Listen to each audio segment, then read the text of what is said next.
All right, kicking this thing off a little bit early, 20 minutes, not too big of a deal.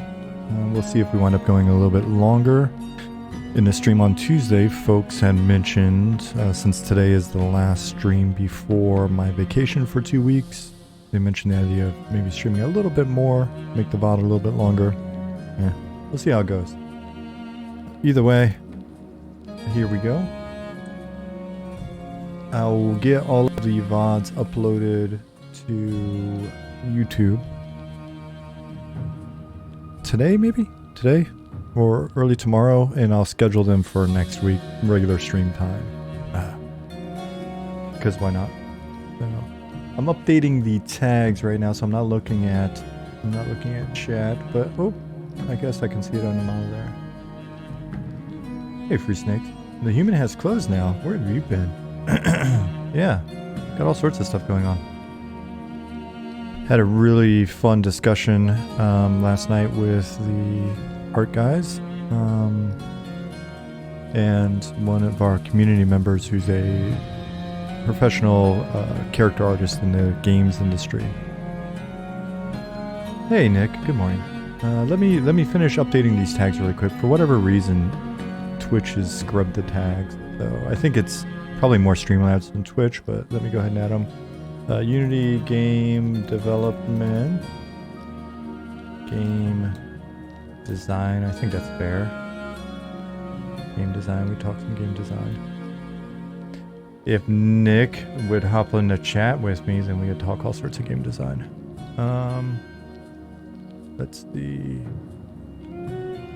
Unity, game development, game design. What else is usually up here? I mean, honestly, I think that covers a lot of it. I don't need a bunch of tags. Oh, I guess I could do MMORPG, even though our new channel or category that we're in with the game has got MMO and RPG, but we'll have that. Indie, I guess. Indie is helpful for folk. So, there we go. All added. Free Snakes, have you not seen the more recent character artwork?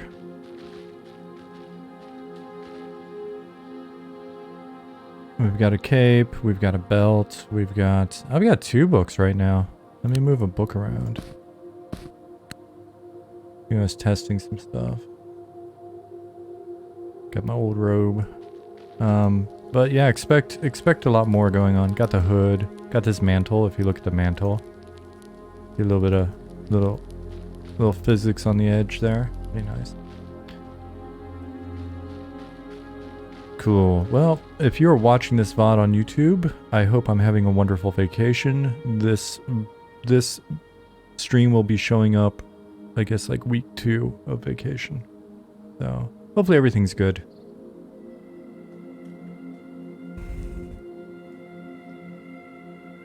Unfortunately, like 4 days before we got to get on a flight, Jasmine woke up this morning and realized that the pressure in her ear was not getting better, went to the doctor, and she has sudden hearing loss that may be exacerbated by flying. So, we're working through that right now.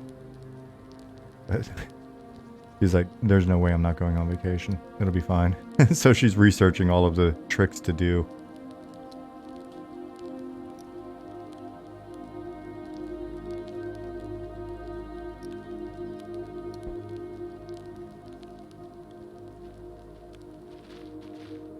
Last time you were here, all the dudes were naked.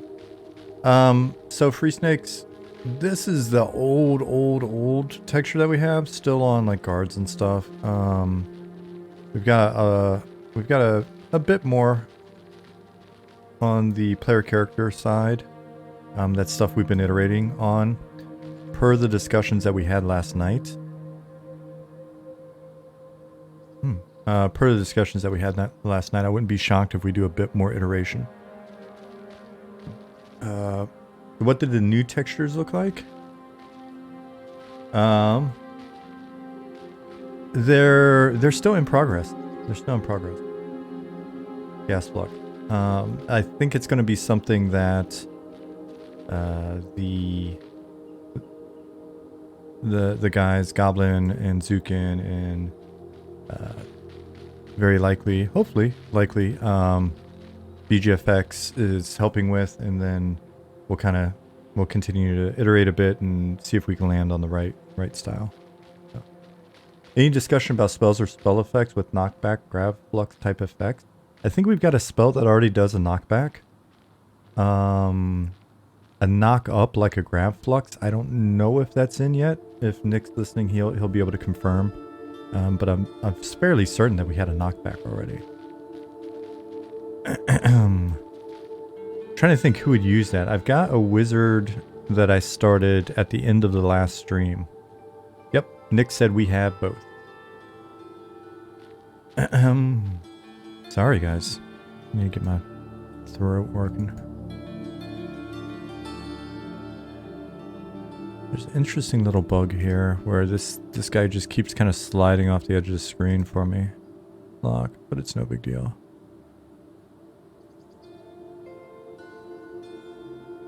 Alright, let's check out scene view really quick. I wanted to come in here and look at something. Probably gonna put a couple wandering guards down here in the harbor area just because our guards are capable of giving directions. So probably wouldn't hurt for now to have a couple of guards wandering around. That's pretty low-hanging fruit in terms of ease of implementation during a stream. So let's look. I'll let this load up a second.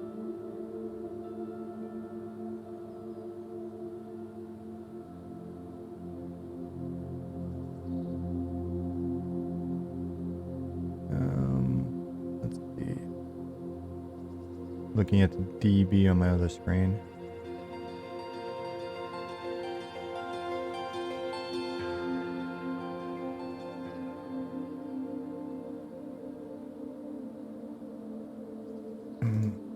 Show all. Cool. Night Harbor.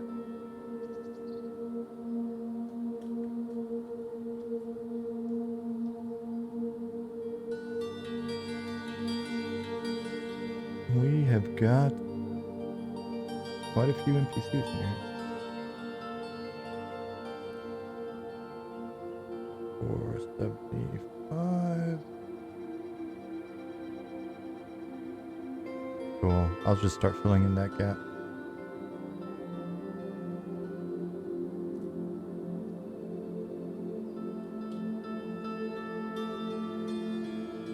They'll probably make a... Hey, Pattis.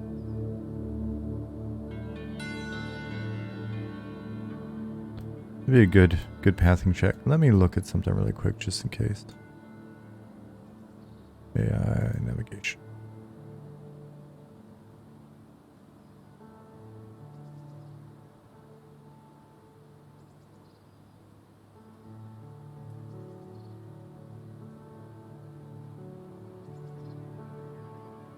Hey, Fabrizio. So, Pattis, is it systemically creating these jump points? I'm assuming it is. I have to guess that you haven't had to go in here and create all of these, have you? Is this just a visual representation to show whether or not it will actually jump? Cool. Cool. That's handy. Where does he think he's jumping over here? Interesting. Well, the cool thing about putting some patrols in here will be that it'll help us start to identify if there are any issues. So, Chaos Flux said, the city is starting to look like Morocco, Bahrain. It may be it may be incidental, but also a byproduct of some of the reference that Ali's provided.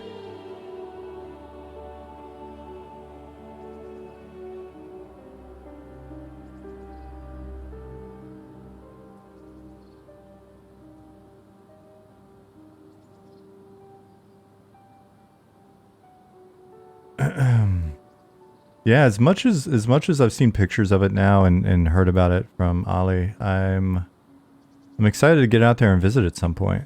the weather is always so good that I might just save it until next winter or something.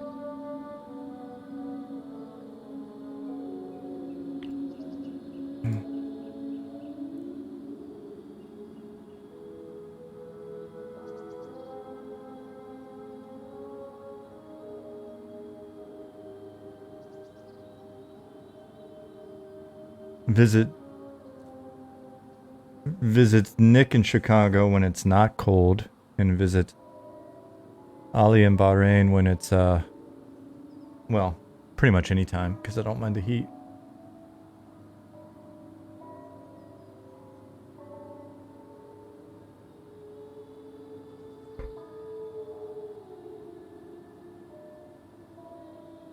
Fabrizio said Furiona V on steroids. It's funny now that you say that, and I look over here at this. Oh man, I kind of want to look up an image now and see, because I immediately thought of this crescent part. So let me look. Furiona V.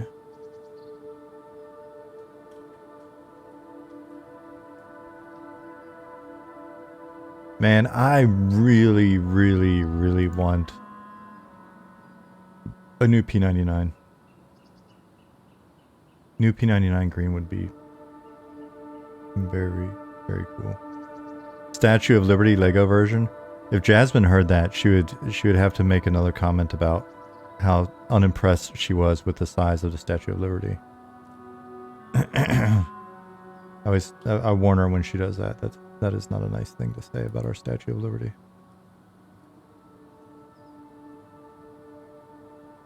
Honestly, I'd love to see these types of racial cities all over. Man, you guys are knocking it out of the park with this one. It'll be a learning experience for us. We'll find out. We got the feeling that it's not likely that we do every city like this. But it also, maybe we can offset that by cities, proximity to other cities, some of the content that's around it, or we can set some of the cities up where they start out a bit more reasonable in scope, but with the ability to expand them. And so we could, potentially take that approach as well. If we were rolling in the Scrooge McDuck, swimming pool full of gold doubloons, then maybe a different story. But we still need to make this one come to life and prove it out. Yep. So here's FE. Imminent productivity might take a hit when Green 2 launches. Yeah, Nick, but you know what? I think it's great team building exercise. It's great marketing for live streams. It's good research, competitive research. The harbor takes you to a future expansion. Harbor may take you to future areas. Sure. The harbor is going to take you to areas along the continent as well, right? Because if you weren't here when we had the boat, we had a boat that you could get on and go this way. So the boat's going to go west and then north. What am I going to make? Honestly, yeah, probably would making another gnomish cleric be too lame? I don't know. Like gnomish cleric, or I really loved the cleric that I had on Eredune, but the pace of like growth and stuff of Eredune just kind of it got lost, right? Like, but the idea of having that same cleric, I loved playing that cleric so much, and like the little adventures and stuff we went on and the questing and all of that. I enjoyed it so much. I would love to be able to commit to that guy and know that he's going to retain sort of the value to me for several years, which on P99, given the pace relative to a TLP, I would feel that value. And it'd be cool because then could level him up and then start on an alt or 2 or 5 or whatever. So I would think I'd probably do the gnomish cleric for fun and just kind of love the first time, and then I would try to figure out what would be a really cool learning experience for the other. But I mean, I also liked I like the Necromancer that I've got on P99. Little Gnomish Necro. So. And then it would be really cool because when Kunark comes out, then we'd have all that time to be able to sit there and not like have to try to rush through it. It was a bummer on Eredune that it was just kind of like, oh hey, Kunark's here, oh great, and then it's, you know, whatever it was, like 2 months later it's like, okay, and Velius is here. It's like, oh man, I can't keep up. Can't keep up. So it'd probably be the cleric for being able to group and just be valuable. And I really enjoyed being a cleric so much. It's that great feeling of, as I'm advancing, being able to buff people and res people and all that stuff's really, I enjoy it.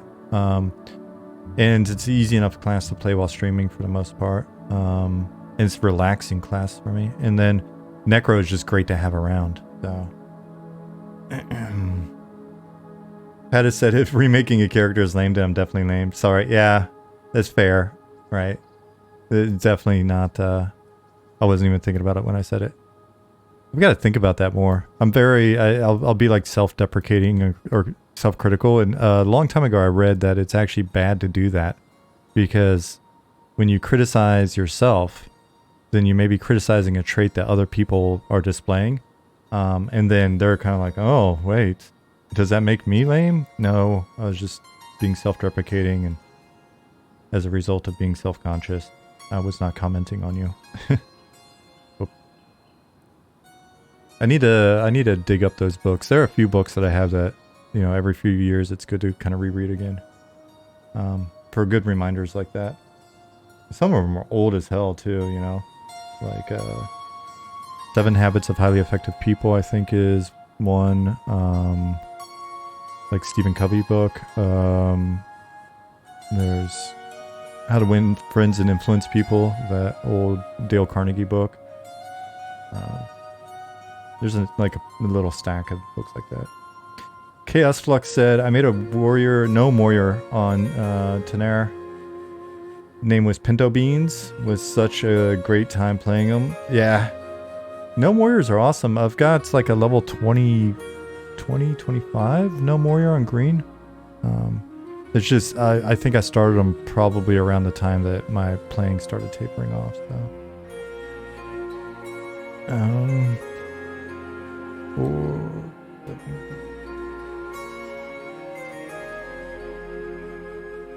Oh shit, I am early. Hey Zube, a few minutes early. Have we discussed naming policy yet? We've hit on it informally. We haven't discussed it formally as a team. I think that would be very fair to have the team's input on, right? Because it could be that, you know, if you were to ask me, my view on it may be too strict or something. But I do think a fair bit of moderation probably doesn't hurt on that front, just because you don't want to just being out of control. I kind of see it as part of like it's like the broken windows approach, right? If you let a bunch of yeah, we have surnames in game already, but if you let like a bunch of BS fly, and then it kind of creates an atmosphere in which people are like, oh, you know, if I see this questionable name running around, then does that make me think I can say certain things in OOC that maybe we wouldn't want? Does it mean that I can go for an even more extreme name? Does it mean that kind of being a jerk to other players is okay? Right, so I might be full of it, but I kind of believe that type of stuff adds up pretty quickly. So far, we've had a really, really awesome community, you know, for the last couple of years now as we're doing this. We've got a decent amount of interaction in the community. A lot of people come in, and we've had very few situations where it was, I mean, extremely few, where it was just kind of like questionable behavior or people were being kind of lame. So it'd be really nice to see if we can scale that over time, but you'll name your character something dumb but not offensive. Yeah, that's probably okay. I mean, I really, this is one I'd really want to get everybody's input on the team and see kind of where an appropriate threshold is. Because I was kind of a stickler when I was a GM.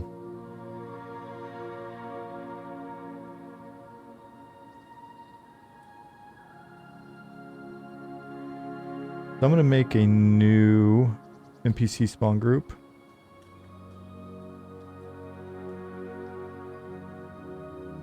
Just so that I can find it easily later if we want to modify the NPCs that are on it. I'll just reuse our current, like, Watchmen or whatever.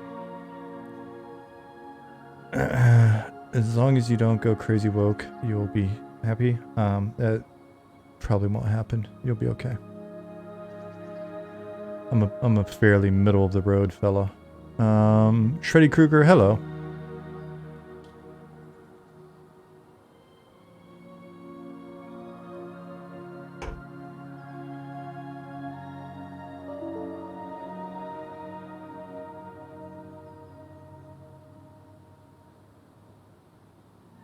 Let me get another one of these going.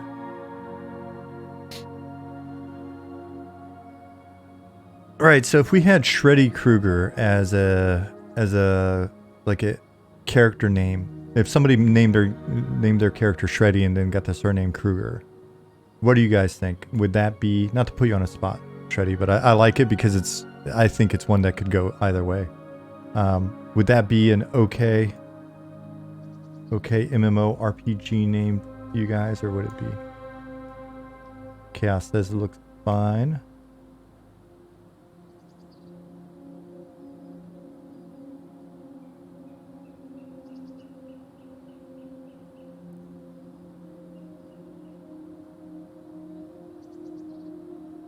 Night Harbor, no. Night Harbor. What? Cool, we'll do that. Yes, if it's first name and last name, but not both in one name. So if it's Shreddy and Krueger as surname, it's okay.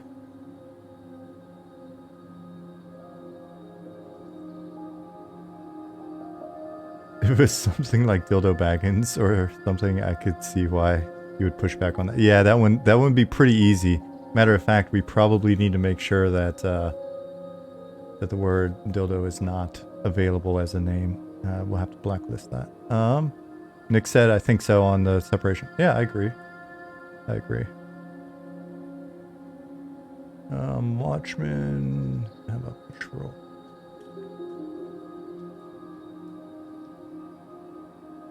Night Harbor Patrol. Level 60? Really? No. Okay. I'm gonna have to get Nick to show me some SQL Kung Fu when I get back from vacation. Let's see if we can clean up some HIDs without everything yelling at me all the time when I try it. That'd be cool.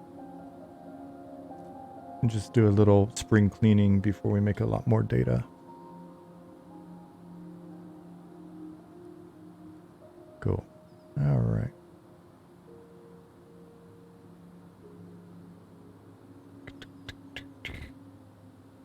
Great. Oh, I didn't mean to do that. Create a click. Does it still give me the... Yeah, great. That's great. I'll eventually change this, I guess, but for now, let's make a long go-to with this guy, and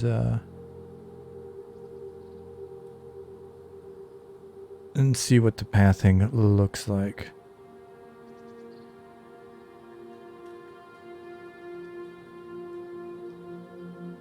Position.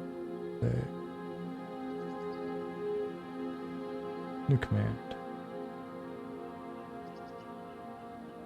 Cool. We'll start him out with a little pause. Pause.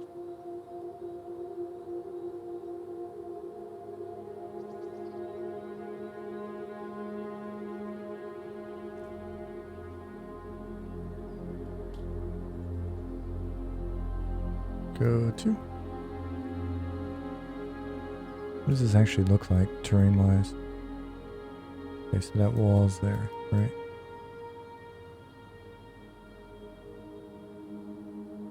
We'll head around this corner.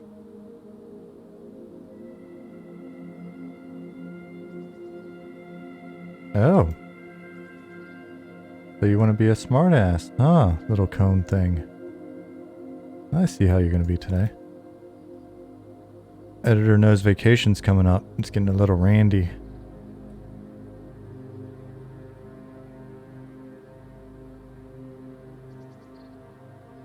I'm excited. I'm excited to finally get to Florida after the last vacation did not work out.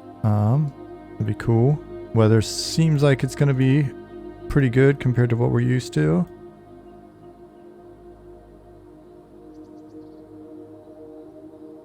Even worse would be Baggins with an F. Yeah, we'll either find some stuff like that and add it to our band name list, or we will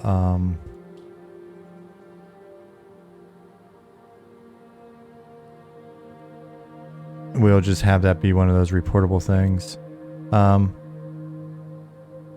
We'll implement a nice cancel. What am I doing? Lock. Thanks. We'll implement a nice note system for character accounts, so that we can make a note. So if someone makes that name Free Snakes, not only will we change it, we'll add a little note to their account to see if maybe they're going to be a pain in the future, and then we'll keep an eye on them.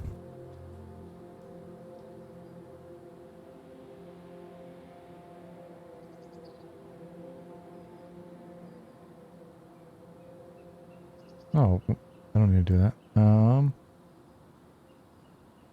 Is it going to do this again? Let's see. Nope. Cool. I don't think naming policy will be that big of an issue. Players can report names and staff will take a look. Correct.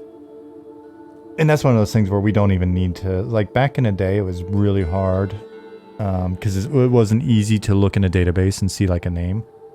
We had one computer that had like all the character information on it, and we'd have to all take turns. We'd stand in line to get into like the character data computer, and it was a pain in the ass. So a lot of times we had to actually see it in game. And now 20 years later, with the miracle of modern computing, we can just look in a database and go, oh, well, that person probably needs their account flag and their name altered so that the next time they come in. And then we'll have a system that allows us to note, like send them a note and go, hey, we've altered your name and we've given you a strike for being a poor citizen. So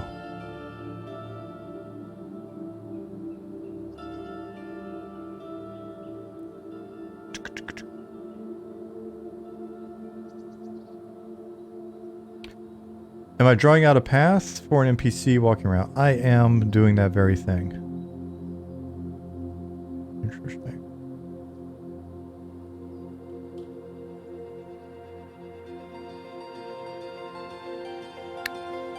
Doing it a clumsy way. It's funny, man. Like as soon as I start streaming,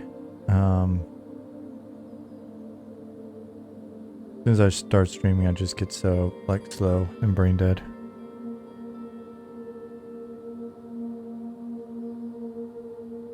Well, this is interesting that there's two of these. So let's take this one. Let's hit save. How is that even possible? Where is this one? I'm assuming this is the one that's at the 000 point. So let's take a look. Nope.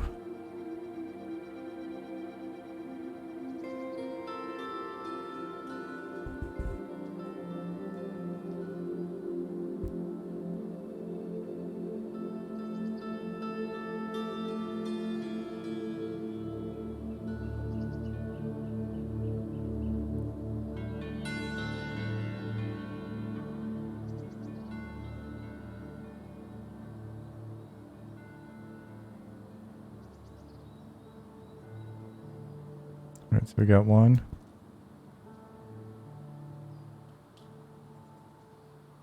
Yeah, this is interesting. Move this guy around and see what happens. Oh. We've got a few over here.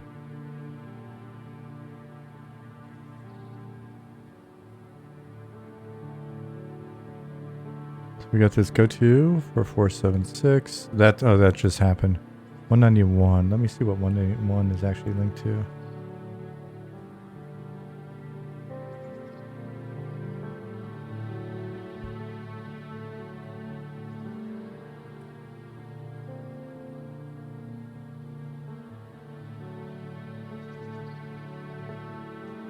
Oh, interesting.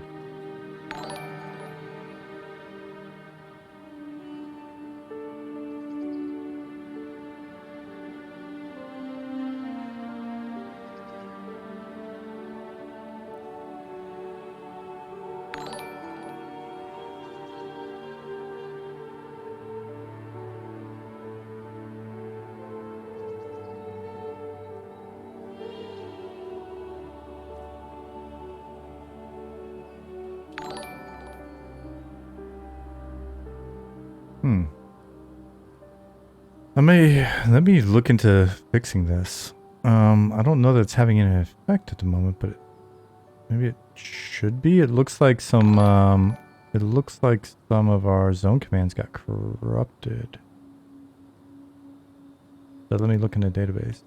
Chaos Flux is gifted 10 community subs. That is extremely kind of you.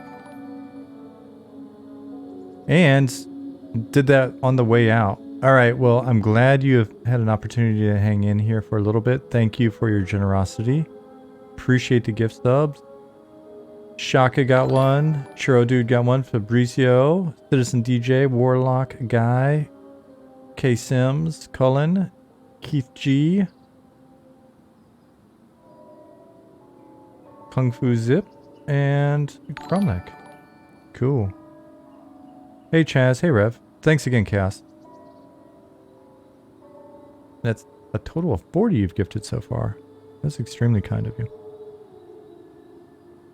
Alright, so what is up with this nonsense over here? These go-tos out of the blue. So let's look. Zone spawn command. Show all. Night Harbor. Go down to 191.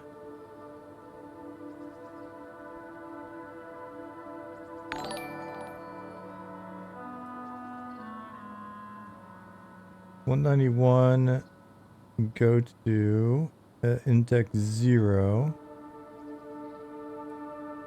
Shouldn't exist. So I'm gonna delete that. I mean, if something breaks, whatever, I'll fix it.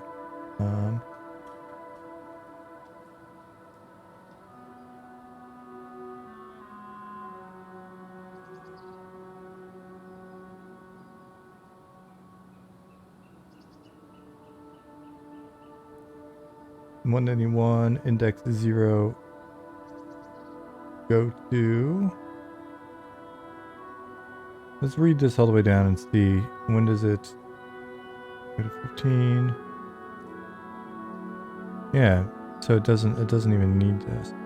I'm curious.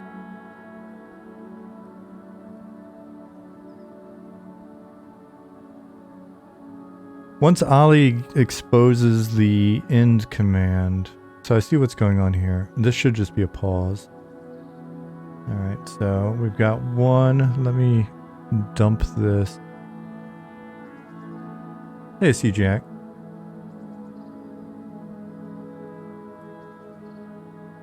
So 477, disable, enable.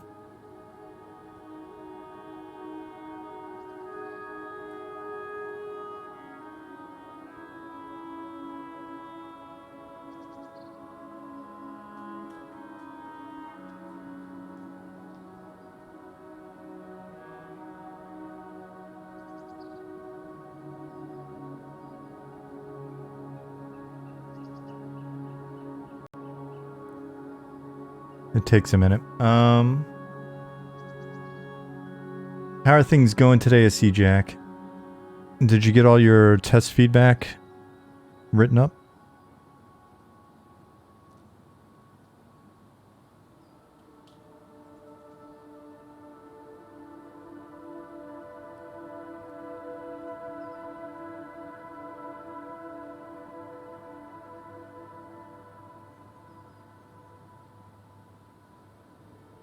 Alright, so this is a go-to. It should just be a pause. Pause.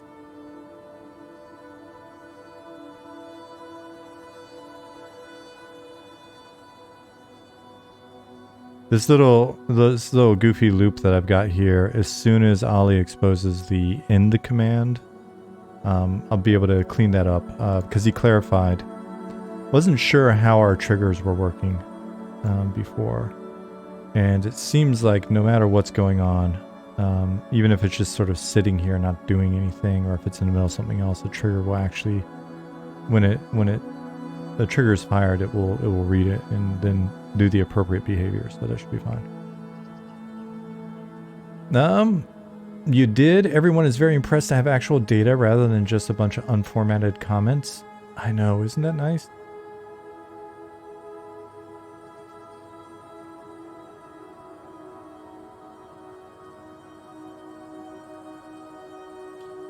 Cool. All right, so this is now cleaned that up. I'm very curious about how that kind of broke itself in the first place. Now this other one I get because I just did that. That is clearly my bad.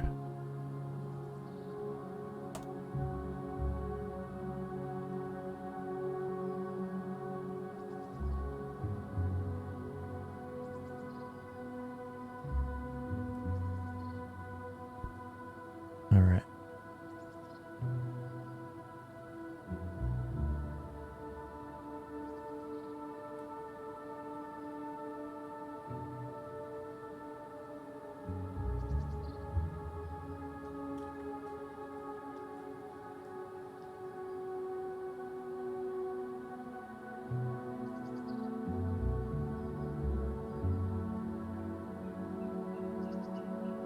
Pazzy, I am doing well.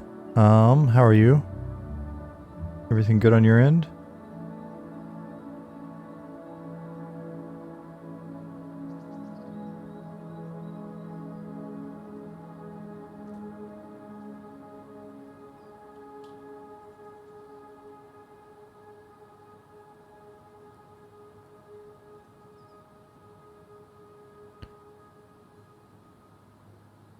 See, Jack, I'm a little jealous of you.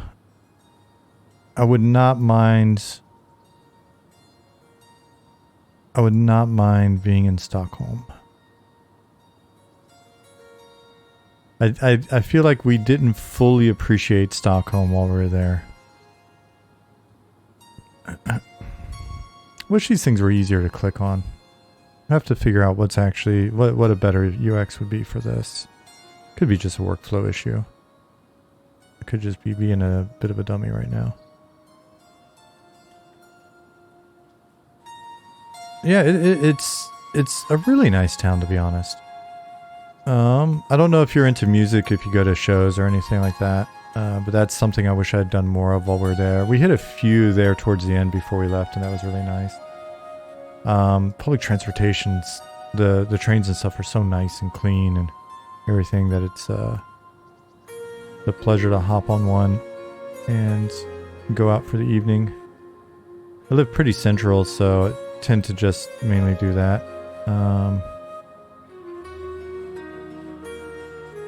Just sort of walk around town, grab a beer. Pazzy said, I had a solid morning, sat around fixing my CV and various job website profiles. A friend convinced me to value the unpaid work I do with a charity and reorganized to focus on the work I do, not that I volunteer. Oh, so basically the stuff that you've been doing for the charity, like use that and then go out and get some cash for it. Makes sense. Stockholm is a great place if you like heavy rock shows. Bars tend to do a show there. Yeah, there was a bar right down the street from where I lived. It was like their heavy metal bar, but like Jasmine and I would kind of giggle when we went there because they're like the most clean and upstanding heavy metal people that we know.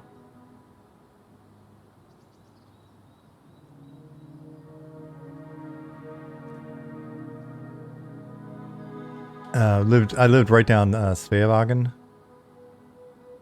and the parking lot of where I lived had an esports bar, so I could just go out of my apartment, and my dog Ziggy and I would, before Jasmine moved there, my dog Ziggy and I would go out there, sit at our little table outside the esports bar.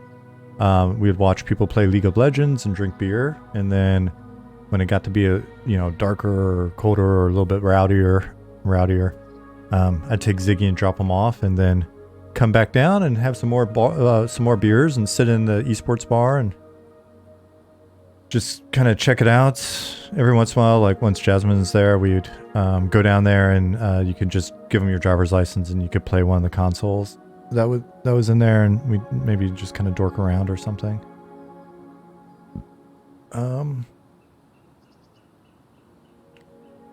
Pub Anchor?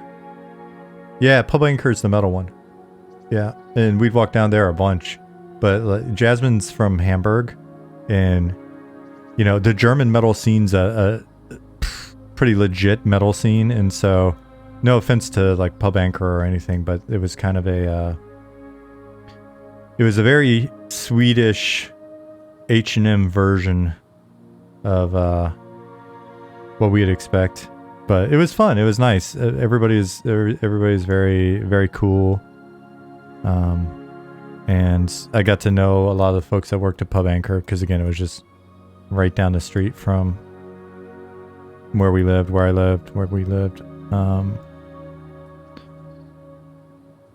The gym that I wanted to, go to even before I moved there, there's a MMA gym that's pretty well known internationally, and that was a block and a half from my apartment. So I had an esports bar in the parking lot. I had a dope MMA gym in a block and a half walk away. Decent little grocery stores all around the neighborhood. 3 different fitness stores for supplements and stuff like that within like a 2-block radius, 3-block radius. An American food store, which was just junk food, on the way to my apartment. Anything trying to be metal, goth, or punk in Sweden is always a little bit funny. I know, in a really lovable way, though. They're really great people. The Swedes are very great.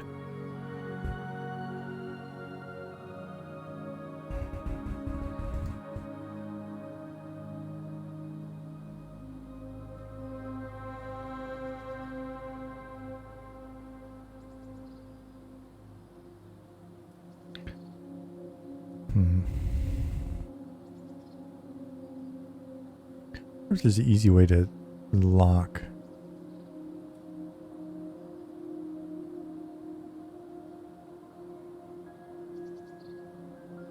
So I'm just casually going through this in slow motion. I didn't update position.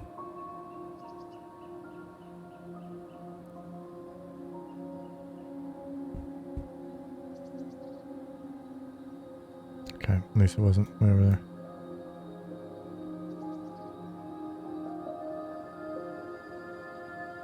I know you probably think I'm full of shit because I say this every time, but what you're seeing, because I don't want you guys to judge the... What in the frick? I don't want you guys to judge the tools harshly based on how slow it looks like it is to do stuff here. This is strictly me in like stream mode, fumbling around or whatever. If I was sitting here with my earbuds in, listening to some... who is it that I want to listen to right now? There's an 80s band that I really want to listen to.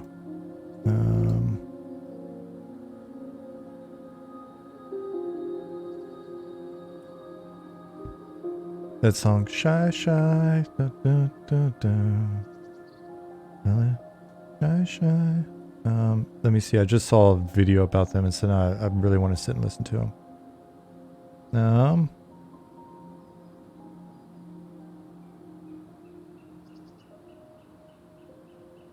Kajagoogoo.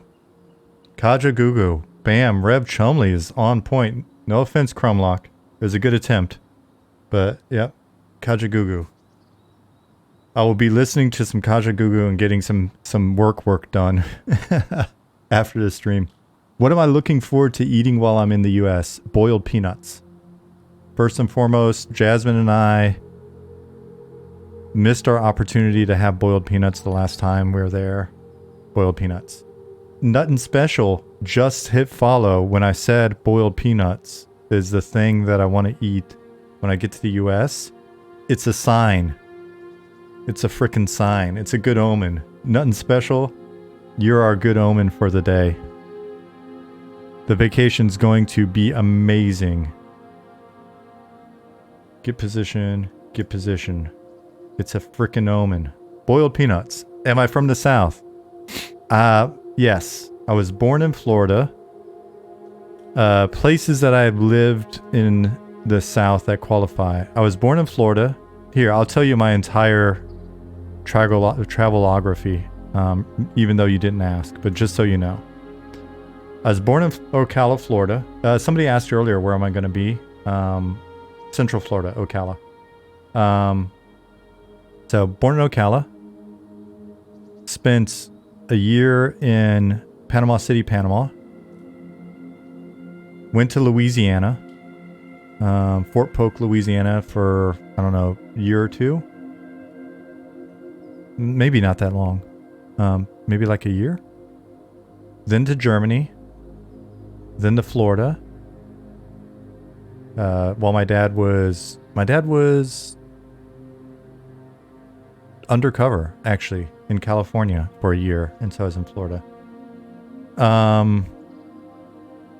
Back to Germany. So Germany, Florida, Germany, Kentucky, Florida, Alabama.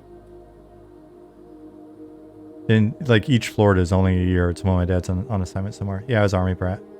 So Alabama. Went to high school in Alabama. Washington, D.C. when I was in the Army. Alabama again for a couple more years. San Diego.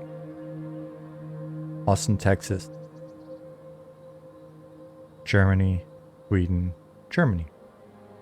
So, yeah. And when I lived in Germany, it was actually kind of southern Germany as well. Not really. I mean, if you ask people, they're like, that's not real southern Germany, but it was southern enough. So, yes, boiled peanuts. Bullet Catcher, thank you for 11 months. You live in North Carolina? What part? I have, one of my ex-wives is from kind of the northern part of South Carolina, the Rockville, where the Catawba Indian Reservation is. So it's like really close to the border to North Kakalake.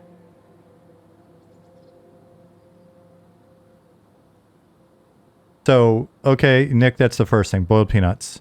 My dad's making, he's smoking a brisket, so that's going to be dope. Beyond that, I don't know. I honestly, it's a great question. I've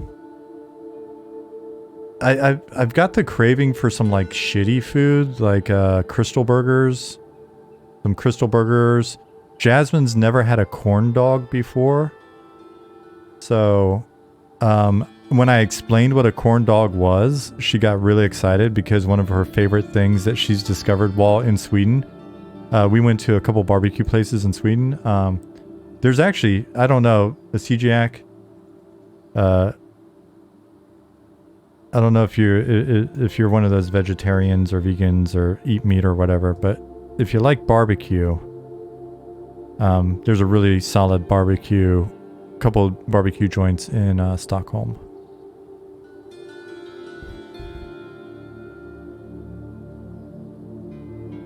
Yeah, she's never had a corn dog, but she discovered cornbread and she loves it. What? Here, you don't know where the barbecue places are? What? Man, let me find it on Instagrams right now. Gosh. You also have world famous barbecue in North Carolina? You got world famous North Carolina barbecue in North Carolina. You got world famous Tennessee barbecue in Tennessee. That Memphis style. You got Texas barbecue in Texas.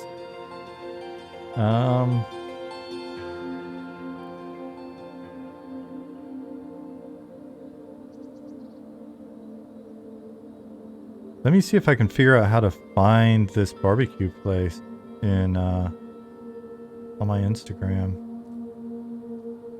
Just for you, SC Jack. Scrolling. This could just go to me. Who do I follow? Interesting choice phone. Can you even see my phone? It's old, man. Like I don't upgrade shit. This is my work phone from when I worked at Star Stable. I kept my laptop and my phone for like $300. So.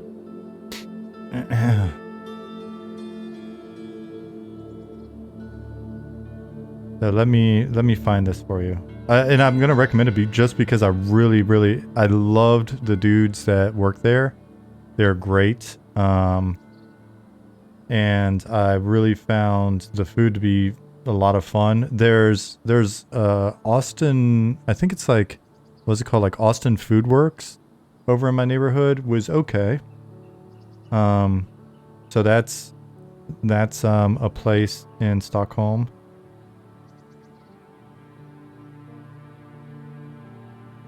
And may have to ask Jasmine.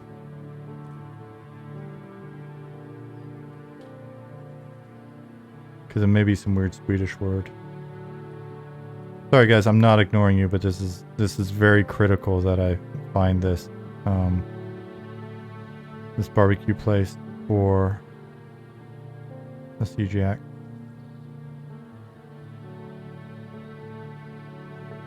If I can't find it quickly here, then what I'm going to do is I'm going to... Why am I doing this? I just need to look at barbecue and frickin' Google Stockholm, dude. Barbecue, Stockholm. Stockholm. Really? That's the name I couldn't remember? That's the name I couldn't remember? Brisket and Friends? Alright. So, ignore the reviews. You'll have to tell me how it is. Fairly certain this is the one. Brisket and Friends.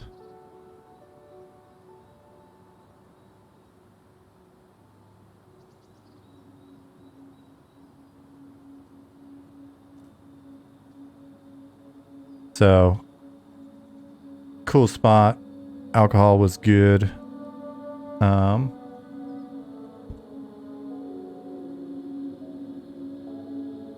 They had beers. I coached the... I was like, you guys have picklebacks? I can't remember. A lot of the places I asked if they did picklebacks didn't. So I'd have to show them. Pickle juice. Whiskey. Okay, so let me catch up on the recommendations in chat.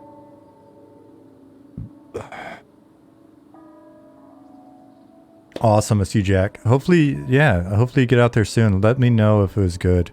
And then I'll see. I thought there was one more place, but this was kind of my favorite after checking it out.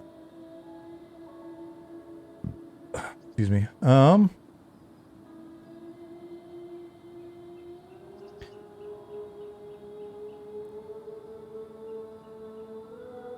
So you guys eat boiled peanuts, but you also eat a few strange things like liver mush grits? Like chicken livers mushed with grits? That sounds actually pretty tasty. I'm a big fan of fried chicken livers. Everfest. Bullet Catcher said, I also enjoyed Nashville hot chicken. Hattie B's is a pretty good spot. Also have Big Shakes down here in Franklin. I don't know Big Shake. Nothing Special says, Robot, wishing you an enjoyable vacation, safe passage back to your home, sir. Thank you very much. That's kind of you. If you're near Cincinnati, Ohio, there's a place called Eli's Barbecue. It's great. It's not beyond the realm of possibility, given that we've got team members in Ohio. Not super far from there, I don't think so. If you guys ever come to North Carolina, go to Lexington and have Lexington barbecue. If you don't like sweet, get vinegar based. I like both. I made a vinegar based one for a barbecue we did in the garden last summer, and our German neighbors were pretty into it. That reminds me, I've got to buy some barbecue sauces while I'm over there for our neighbors.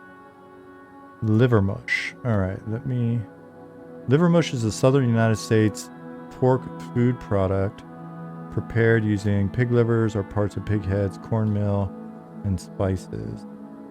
I wonder if it goes by another name. It's been suggested that liver mush derives from scrapple. I was about to say, is that scrapple? It looks like scrapple.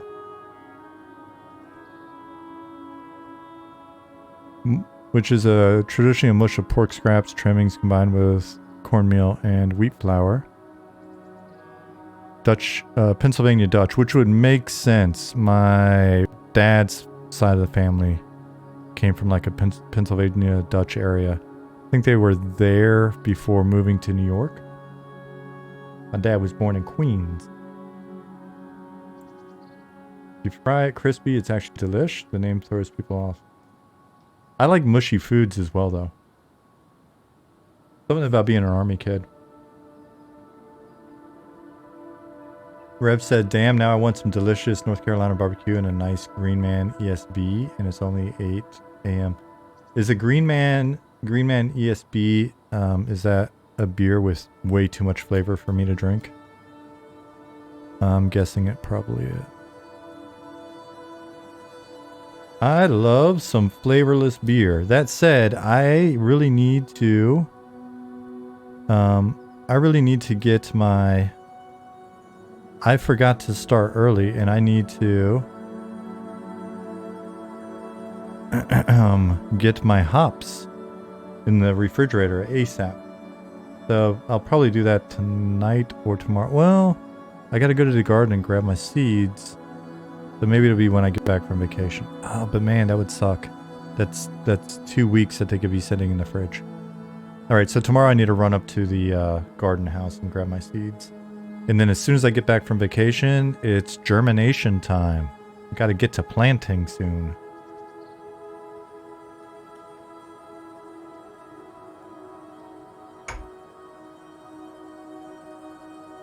On the tobacco front, I've harvested, not a ton, but I've harvested a bunch of tobacco leaves from our plants. They're still doing okay. I think they're probably going to die while we're on vacation. Water them nice and good and then see if they last, but it doesn't matter. They're already producing seed pods, and it's great because I think I paid like $5 for a little package of, or maybe it was like 10 or 12 for 3 packages of tobacco seeds, like 3 varieties. And now each seed pod is basically a package worth, and there's probably 25 or 30 seed pods. So that's going to be pretty cool. I'm excited about that. Why? It's not like I'm trying to corner the market in tobacco or even have much use for tobacco, to be honest with you. Maybe I'll take up pipe smoking. Get a nice little pipe and smoke it at the garden.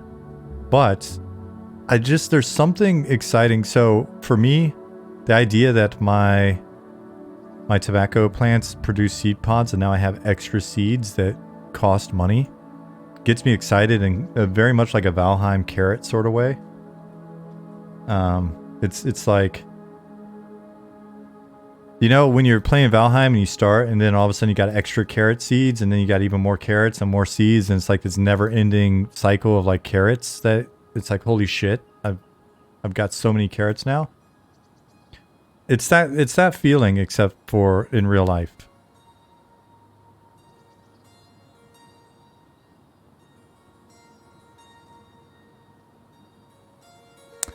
Hey, John.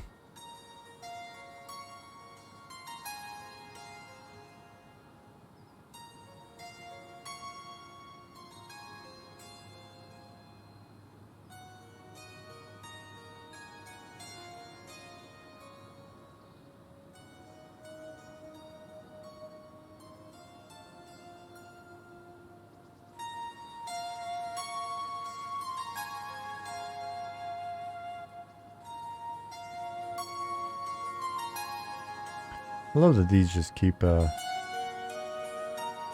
spawning up here. How are the waters of Night Harbor today? A little warm, close to shore, not bad. Fairly comfortable, but it gets pretty cold quick.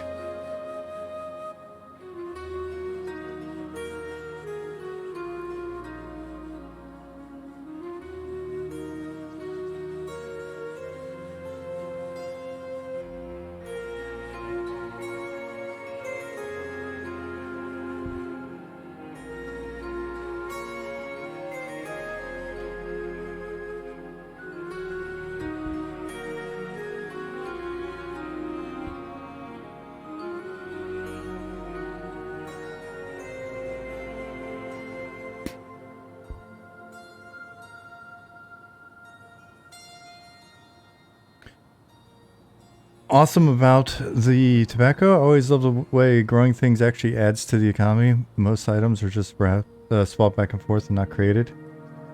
You know, I haven't even thought about it in those terms. I just kind of think about it. Last year, we produced enough that, you know, towards the end of the season, we were mainly just buying meat. We had plenty of produce. And that last year was like our first year with the garden, so it was kind of sketchy and I hope something grows. This did I do it again? I did. This year it's going to be a situation where we're actually going to try to start to be a little more effective with like our timing on planting, so have a decent schedule for planting stuff. You know, plant stuff that we know we're going to eat. We probably don't need a billion lettuces like last year. But instead, we'll definitely be planting more potatoes. Kind of overkill on tomatoes as well, but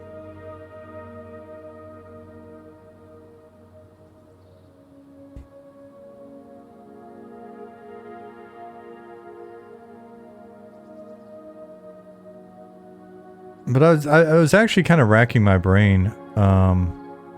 Even before Nick asked the question about like what am I going to eat when we get to the US, I was trying to think of like what I've been missing. And I was actually running into some trouble thinking of like what I've been kind of missing.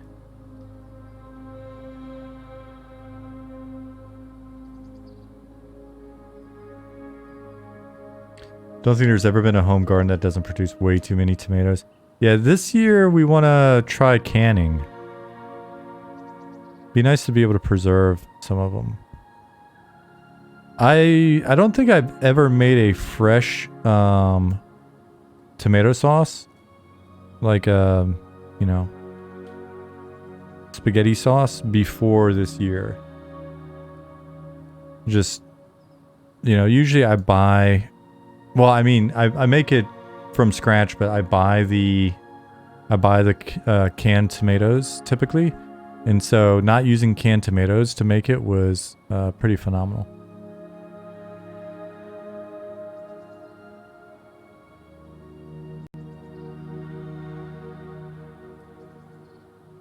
Felt pretty cool. Homemade salsa, yeah, and ceviche.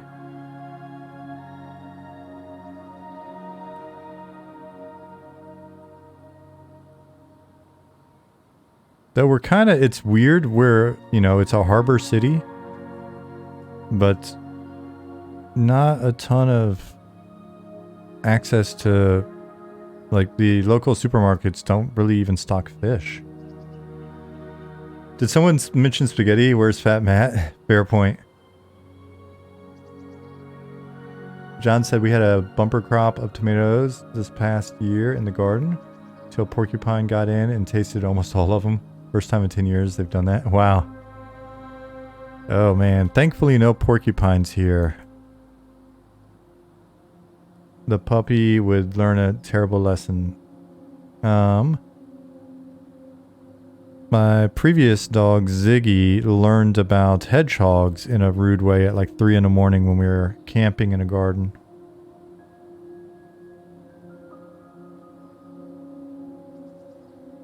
Nicodemus said, morning. Yeah, mason jars and preserving seems to be coming back. Well, a lot of people are thinking about, you know, thinking about food and what happens if there's a lack thereof.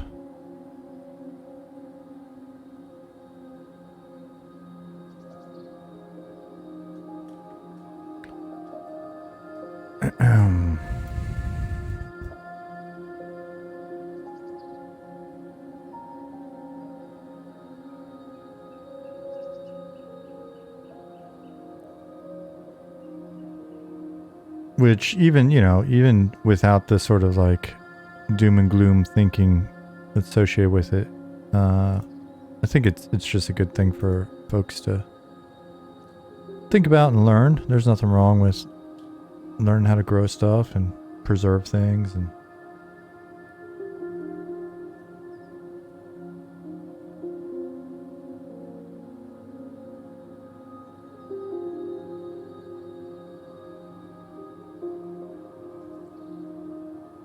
egg prices are damn high. My wife wants me to start keeping chickens. If we could, I'd absolutely like to check it out. Though I think the egg prices in the US are similar now to egg prices in Germany.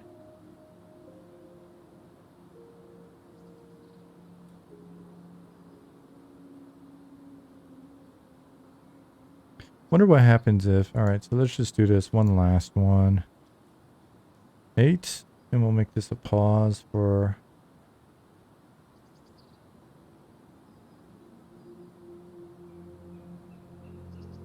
$30 seconds. Save. New command. 9.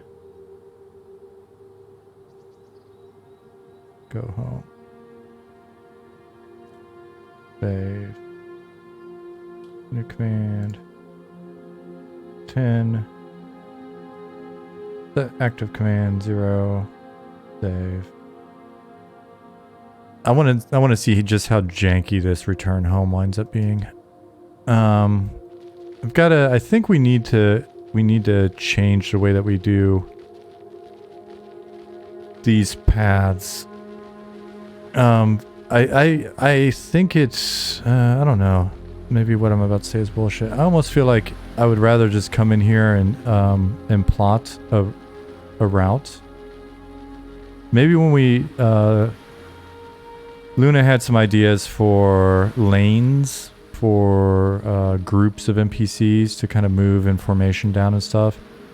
If we had a way of basically plotting a lane, because we don't want everything to be sort of, you know, stacked on top of each other, choo-choo train looking or whatever. But if like this was, if I could come in here, I'm basically describing like a P-point system. Designers from 20 years ago are pulling their hair out right now. But essentially, if I could come in here and just plot a route that says, okay, this is a lane. And then have like major lanes that are typical patrol routes. Then it'd be cool to basically just tell the dude to go home and not have him do the stupid stuff that he's probably about to do, but we'll see. Or maybe a command to reverse the index, the little reverse Uno, a reverse card at the end of the index. So then when he gets down to like, you know, command 9, it's just like reverse, and it just walks backwards through the index. Especially when it's go-tos. I don't know. There's probably a much better way of doing this. We'll have to think about it. The reload zone. I'm starving. Let me fix that in a second. Should try ducks. Duck eggs are way better. I don't... Duck eggs, I could have sworn the shell is hard. Really hard. Maybe I'm thinking of ostrich.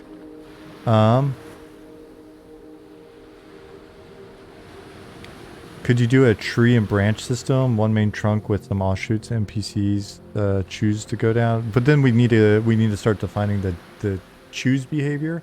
I mean, probably. I mean, it's interesting because some of the stuff where I'm like, I wonder if there's a way to improve this. Like I said, if I wasn't streaming, if I was instead listening to the great 80s sounds of... What was it again? Rev Chumley?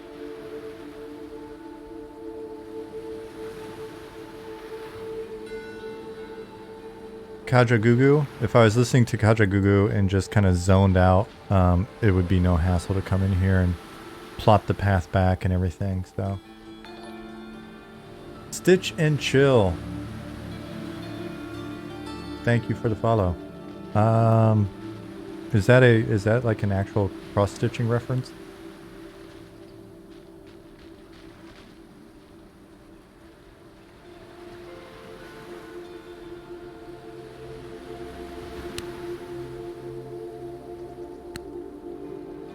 Oh, like a Lilo and Stitch reference? Okay. It's funny, my dog that I got when I was 11 years old,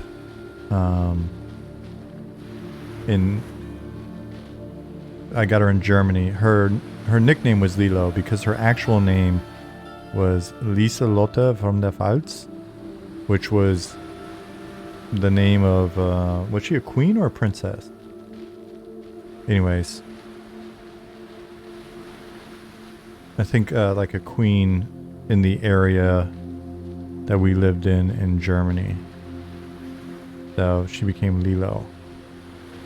So when Lilo and Stitch came out, I was like, that's an interesting name.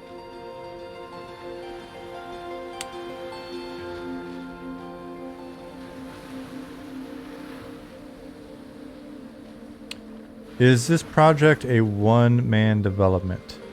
I have done all of the work myself. All of it. There will be only one name in the credits for this game. Me. And I'm not even going to use my real name. I'm going to change my name before the credits come out to be a symbol. I'll be the artist formerly known as Sean. Made the whole damn game by himself. Anybody on the team that says otherwise, they're fired. No, there's 14 of us now. The first year there were 4 of us. Going into the second year, or as we hit the second year, we added, we just started adding people, to be honest. We kept running into more and more great folks. Every time we like posted, we needed a specific, person, you know, we posted for a role. We wound up getting a really nice, like, handful, in some cases multiple handfuls of applications.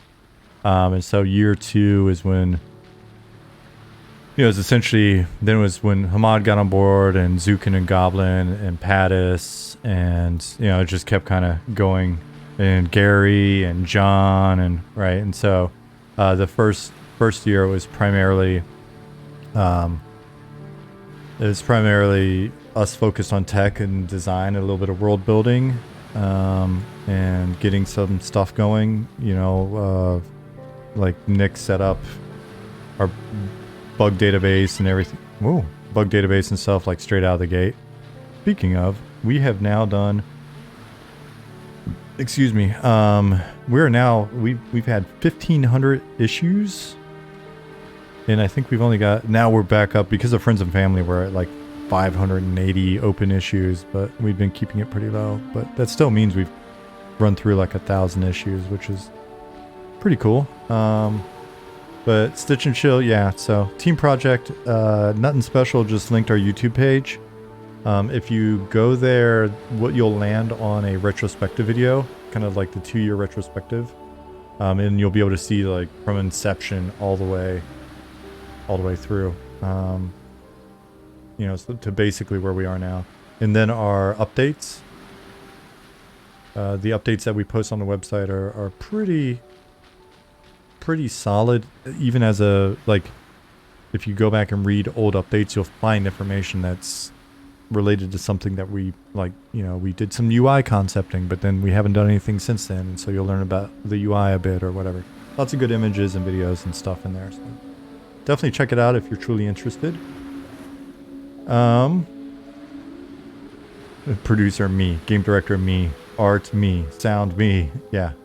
Straight to jail for Sean.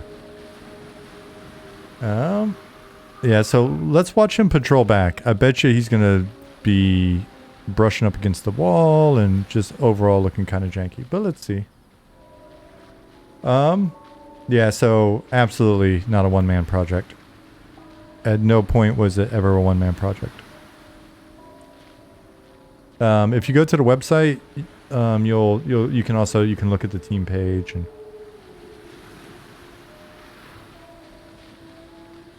just got the message at 8:47 a.m. that I was live. It was weird. Restarted my phone and had a lot of notifications all of a sudden. Dude, my phone is... I use Do Not Disturb, and so my phone's the worst at times. I've got to actively just always check certain things. And there are certain things I just don't bother.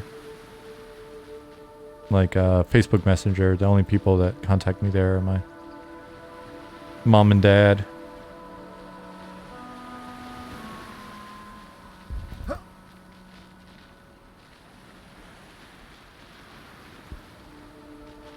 I mean, this doesn't look horrible. Sure, he's pretty close to the edge, but so far that's just giving him a slightly different route. He's checking the edges, folks. He's a patrolman.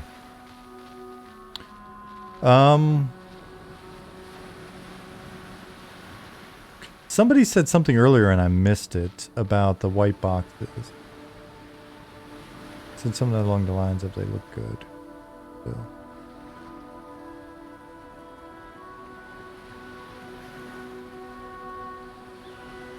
Oh, I see this comment from Pattis about corn dogs, but cheese on a stick being better. The problem is we got so much cheese on a stick in Germany. We got so much cheese, everything. And stuff on a stick. Sticks and cheese. Got it covered in Germany. Cornbread, on the other hand, not quite as common. Did I ever show you my corn that I grew last year? I probably put pictures into Discord, but I know a lot of you folks are not in Discord. Did you see my badass black and red corn that I grew? It's about 15 feet away in the office, so I may have to get up and... The best cheese on a stick in Germany is... I would say the best cheese on a stick in Germany is Emmentaler cheese. With some grapes. When you've been drinking wine for a while. Some delicious white wine. Emmentaler. Okay, this looks good enough. Good job, patrolman. I am satisfied with your performance. Satisfactory.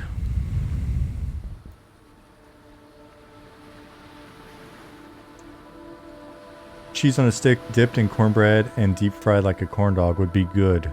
For some reason when I saw the first word, I thought you were saying pigeon. Pigeon on a stick. I was like, I'd try it. I would try it.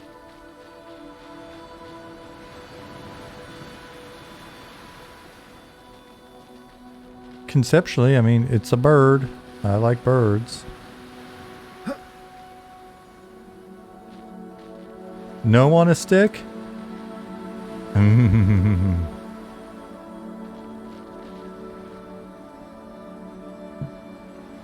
Did you find the recipe, John?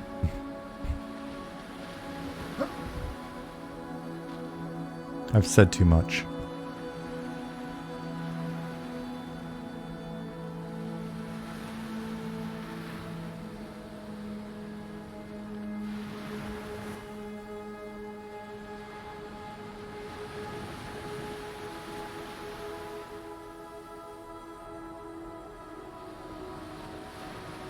Why are you in the air, buddy? Hey, man.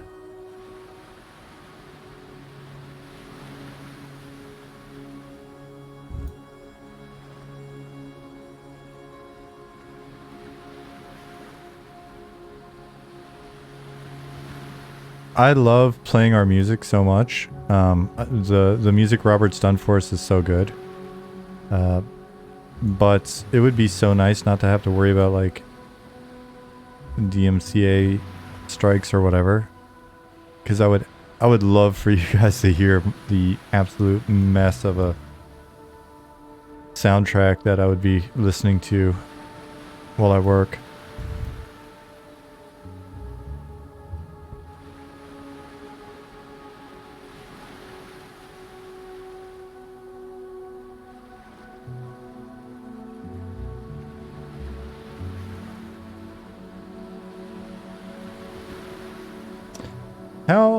For how common pigeons are, it's hard to find squab for sale, at least here.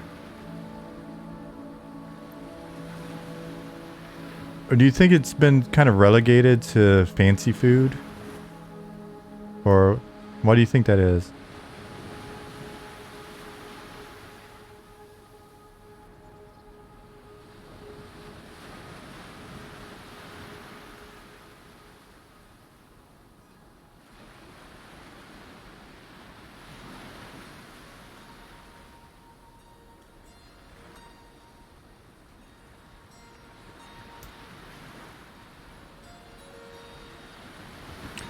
Because help me understand, is squab just like fancier? Is that a fancy name for chicken? I mean, pigeon? Nothing special said. Robot, speaking of things on a stick, I ran across fried banana. Banana on a stick dipped in a sweet pancake batter and deep fried. Yummy. The banana becomes caramelized and really sweet. Yes. Yep. All sorts of like banana in a campfire, banana s'mores. Cooked banana. Oh! Alright, Nick, that is the other thing I need to find. Banana pudding. Let me write that down. My mom's like, what can I make you? I had nothing for her. Banana pudding. Banana pudding. With the, what are they? The whatever wafers?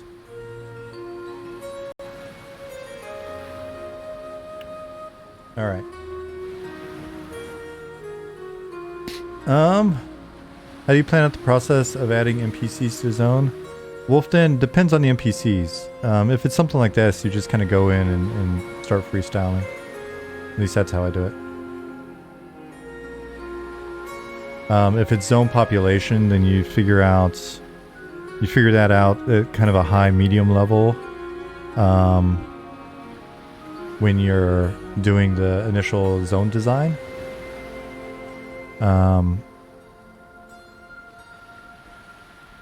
Wow. 3D space is not my friend today. And you know, so you'll figure out the theme of the NPCs, get a rough idea of, you know, you're probably not going to map out every single name of every type of NPC in advance, but think through the theme of the NPCs, understand sort of the class distribution that you want, or the types of classes, both from gameplay reason but also a fictional reason. Then you've usually plotted out your POIs by then.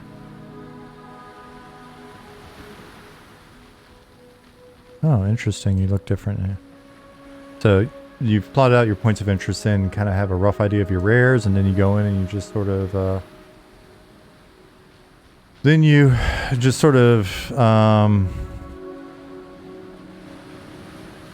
just kind of go with it, and then there's a lot of tweaking, and then you do some gameplay, and then you realize it'd be cool to have some more NPC density over here, or mob density. Yeah, Ventali, so I don't lose it. Banana in a campfire, wrapped in tinfoil. Good stuff. Squab is baby pigeon, kind of like eel. Okay, fair enough.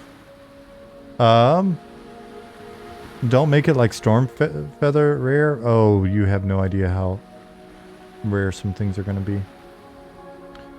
What would I rate the zone panel out of 10 currently? I'd be generous and I'd give it a 6. Well, unless the zone panel is not a problem, actually. Zone panel, I'd give a... I'd give it 8 or a 9. Zone panel does what it needs to do. Spawn manipulator. Alright. Spawn manipulator. You know, basically commands as they relate to the spawn manipulator. This, I would give maybe a 5 or 6. I'd give it a generous 6 because it's definitely better than some ways we could be doing it.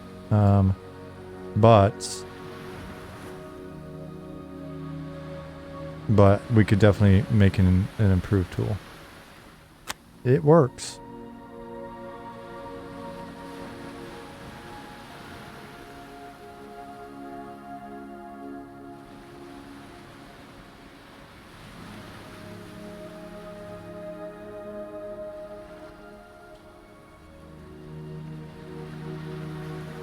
You need a patrolman waypoint where the patrolman stops on the pier for a moment to relieve himself before moving on with his duties. Adds a sense of realism. Could probably do that. Though I'll get in trouble if I keep adding too much farting and peeing to the game.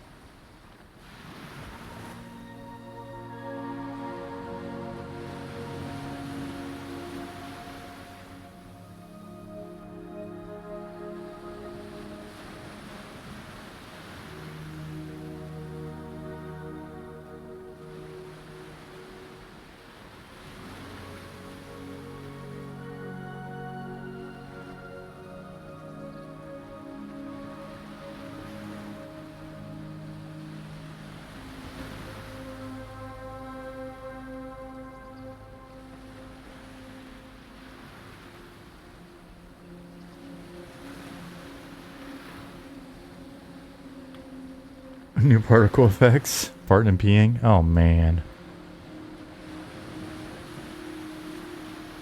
Can't do it. That would be bad.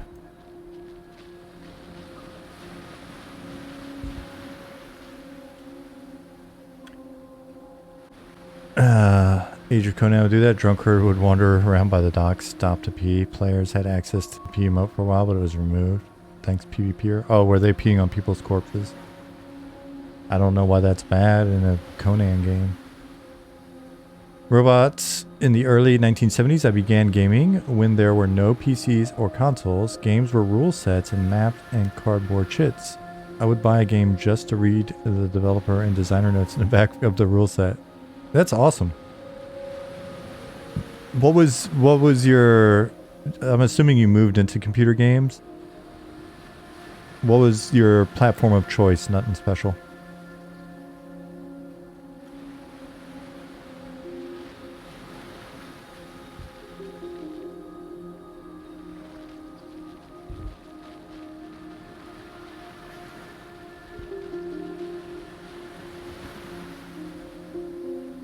PC? What kind of PC?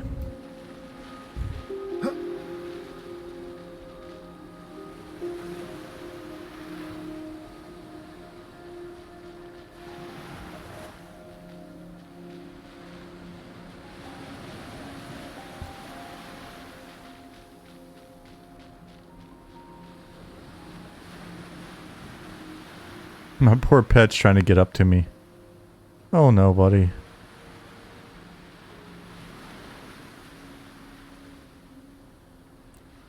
If I knew back when I was a youngin' what I was liable to be doing for a living in the future, I would have taken all of it so much more seriously.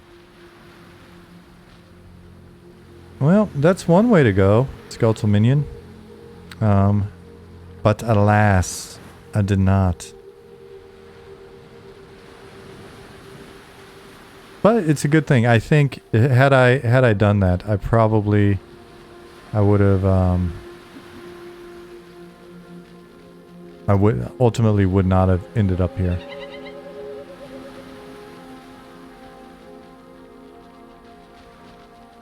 $286 IBM clone. Too long ago to remember brand. Oh, don't worry about that. Yeah, I can't remember any of the brands either.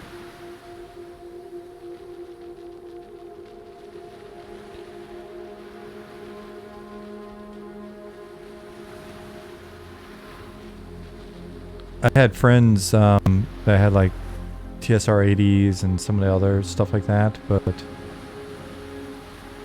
for me it was Commodore 128 that my grandmother got me because she couldn't find the 64 anywhere. I wanted the 64 really bad, but she got me the 128, which that works. And then from there was my parents had like some 286, I guess, and then graduated to like 386. Then my next computer after that was my own that I purchased when I was in the army. It was a Power PC, like an Apple clone.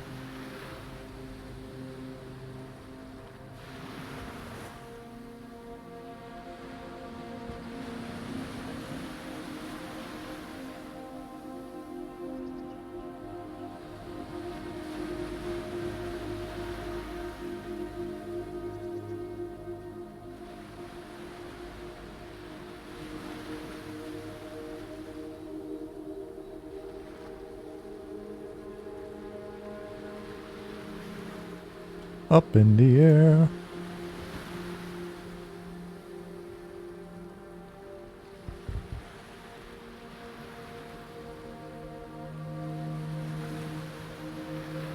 Sinclair, VIC-20, Commodore 64, 8086, 286.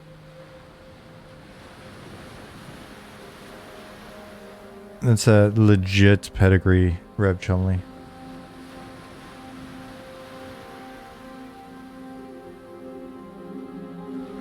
Nicodemus said, the older I get, the more I realize how much I didn't have a clue back then. I'm smart enough to know now I still don't have... I still have so much more I want to learn. Right? Isn't it? Oh man, it's crazy. I think the challenge is now I realize how much I don't know and how much I would like to learn. But there's like this weird kind of like time moves so much faster now that it's like, oh shit, I blinked. There went another year and I did not learn the things I needed to learn.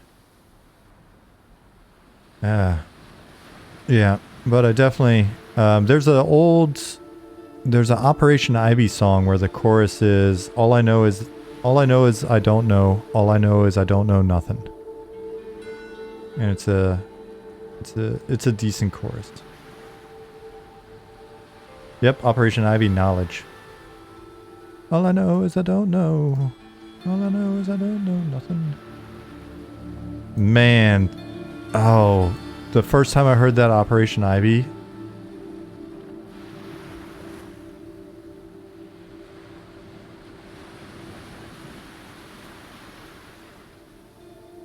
First time I heard Op Ivy, I was so amped and was so just ready to go skateboarding, because I'm fairly certain I first heard it in like a skateboard video. I think it was maybe it was like Plan B Garage Days or something.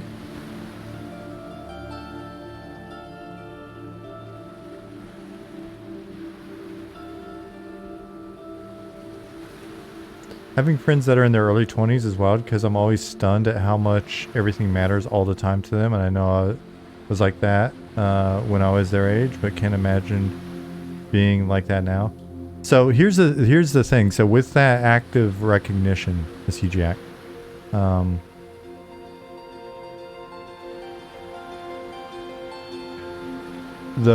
kind of like framing that about them at their age relative to your age, and then just kind of add another 5 years and another 5 years and another 5 years, and realize that that's going to happen like every 5 to 10 years.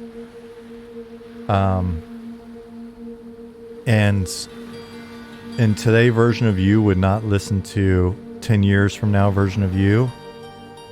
Probably, I don't know. Maybe you would, but man.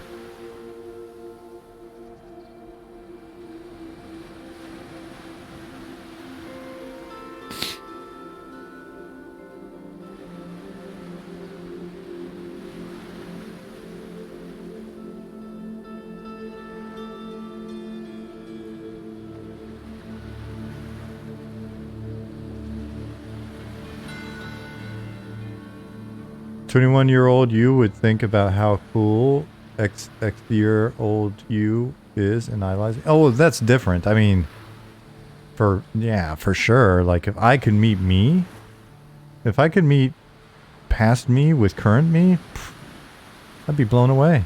Like, man.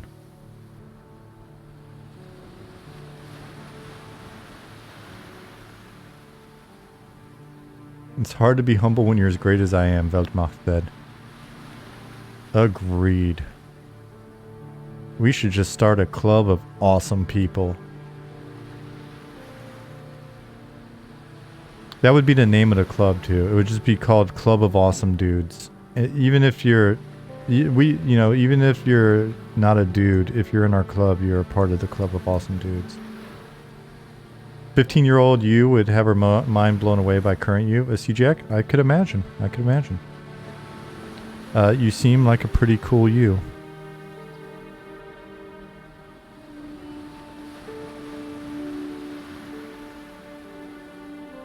A cool ute. Maybe even the goat.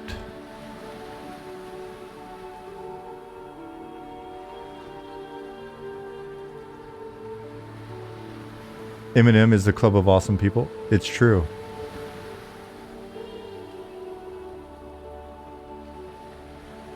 Thanks. I put a lot of work into her.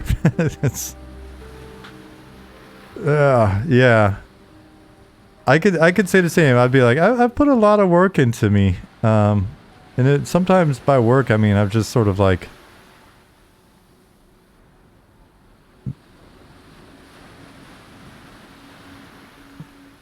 it's just been kind of like bumper cars or something.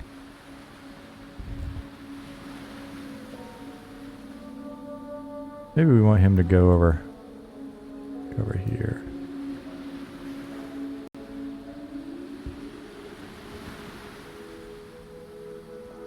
The term dude is universal. Oh, for sure, dude.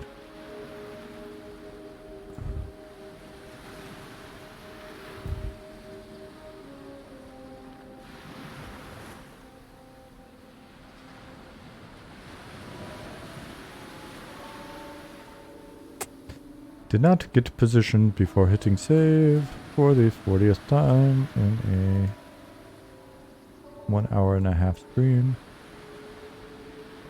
Yeah, so those of you that have maybe tuned in today and you weren't here on Tuesday, keep in mind, today I am going to stream.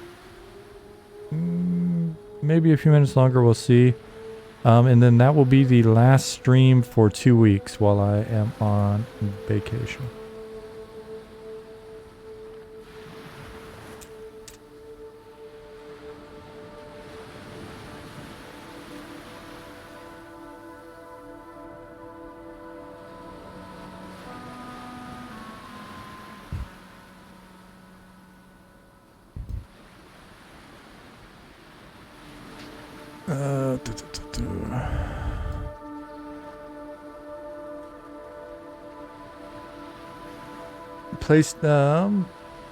Nothing special said.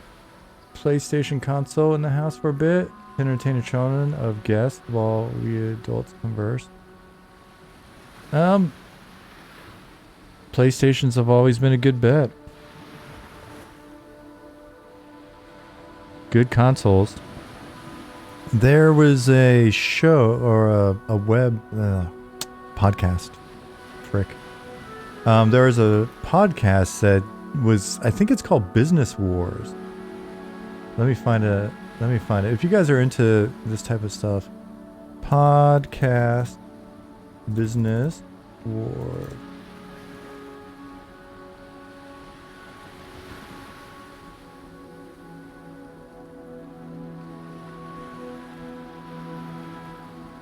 Business Wars on Apple Podcast. Yes, this is the one.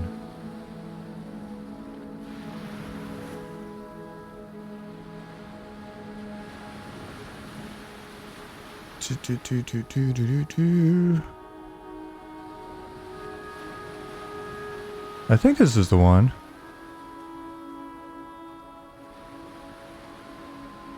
Oh man, it's been so long since I listened to this. I used to listen to this when I was in Stockholm, when I was walking to and from work, because I had like a 2-kilometer commute. So let me see if I can find this on here. Oh my gosh, there's so many of them. So anyways, these are really good. Let me see if I can search Business Wars. There's not like an easy way to search the various ones. So let me go back. Business Wars, PlayStation.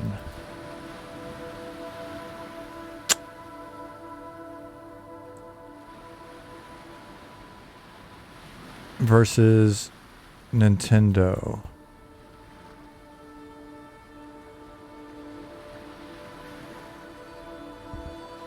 Oh yeah, Nintendo versus Sony.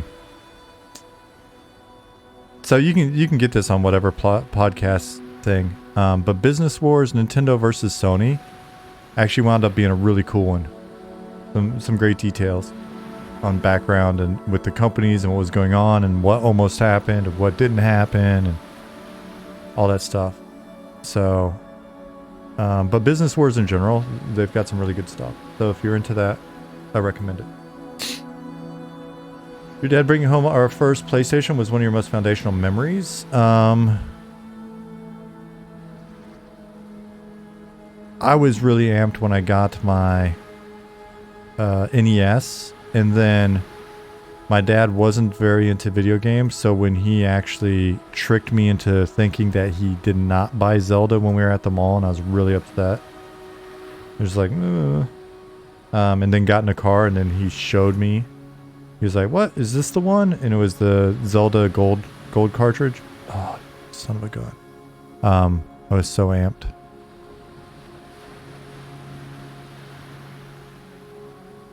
He was like, because I was like, "Dad, I really want it." And he wasn't hearing it. He did not give a shit. He said, "All right, so let's try this one more time." 2. That's not what I wanted to do, actually. Create a click. Create a click is what I needed.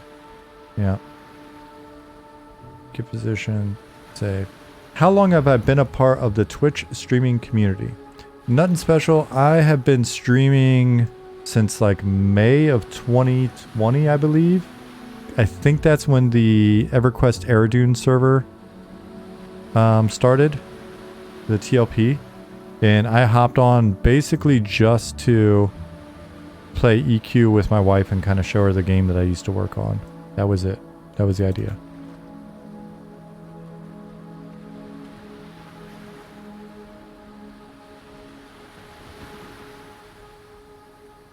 God is a Freak by Peach PRC really became my moving to Stockholm theme song. I listened to Jasmine had already exposed me to blah blah blah. What is hold on, I'll find their name. I'm spaced out on everything lately.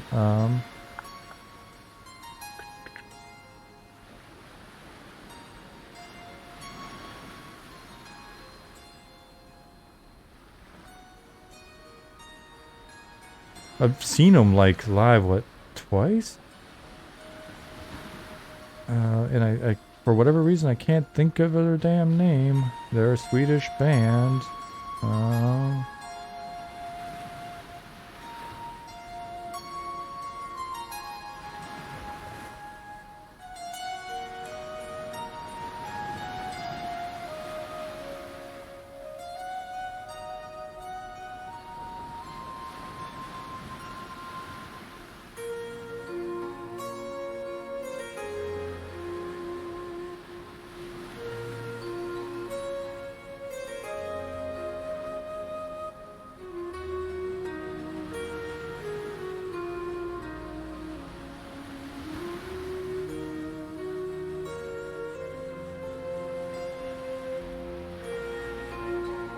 I feel really bad I can't think of their damn name.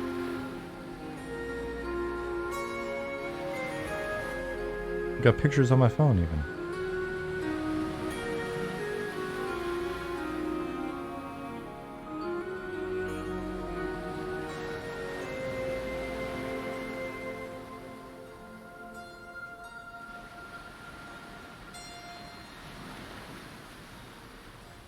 over here looking.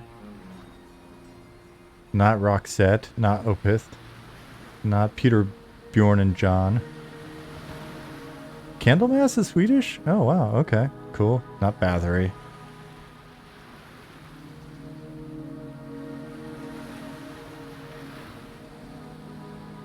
So many good Swedish bands, holy crap. Especially if you like the metal. Hold on. I'm gonna find it. I'm gonna find it.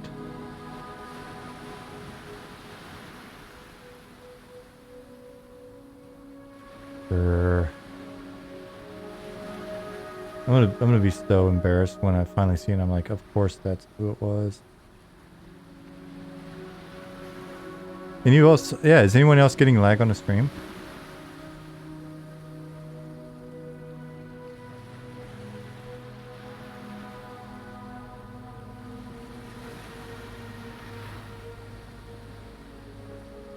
There's no telling. It could be my end. It could be the internet. There is a city.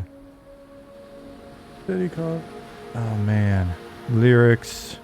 I can sing the songs. Why am I not thinking of the...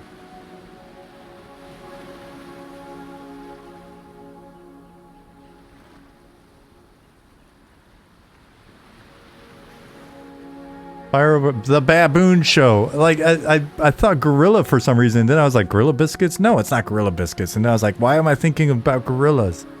Why am I thinking about gorillas? There's clearly no gorilla in this damn band's name. So Fire Over Stockholm City was my Moving to Stockholm song by the Baboon Show. And if you have not seen the Baboon Show live, you should see the Baboon Show live. If you like female singers and you want some crazy energy, Baboon Show and Juliette Lewis are neck and neck. Juliette Lewis, I saw... Have I seen her twice now? I know the show in Hamburg was... Goodness, man. The entire... It was a big club. It was a fairly big venue. Hamburg's got amazing venues. But the entire venue was sweaty. Just everybody was sweaty. Everybody was dancing. You can't not dance when someone's putting out that much damn energy on it, on stage. It was just like incredible. I could not believe. I was like, you're the kid from National Lampoon and these other movies, and you're up there rocking that hard? Right on, kid. And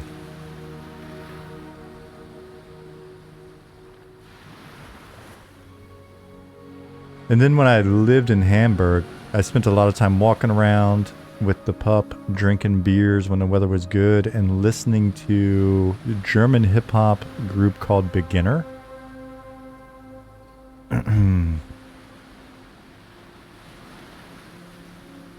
Oh.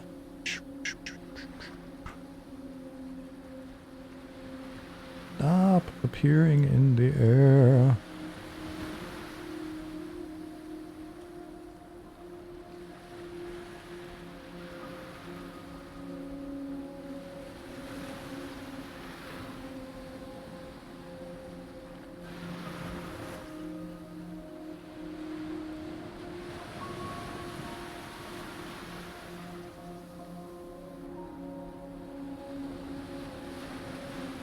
Had a few audio glitches a bit ago.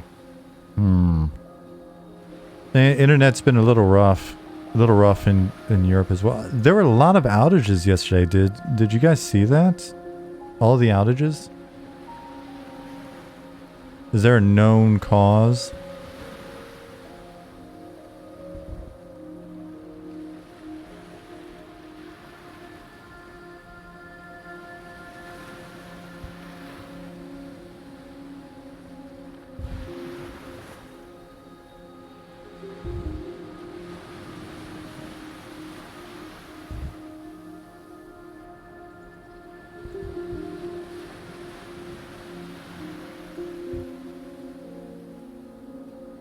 Guess not. All right. Well then, good talk.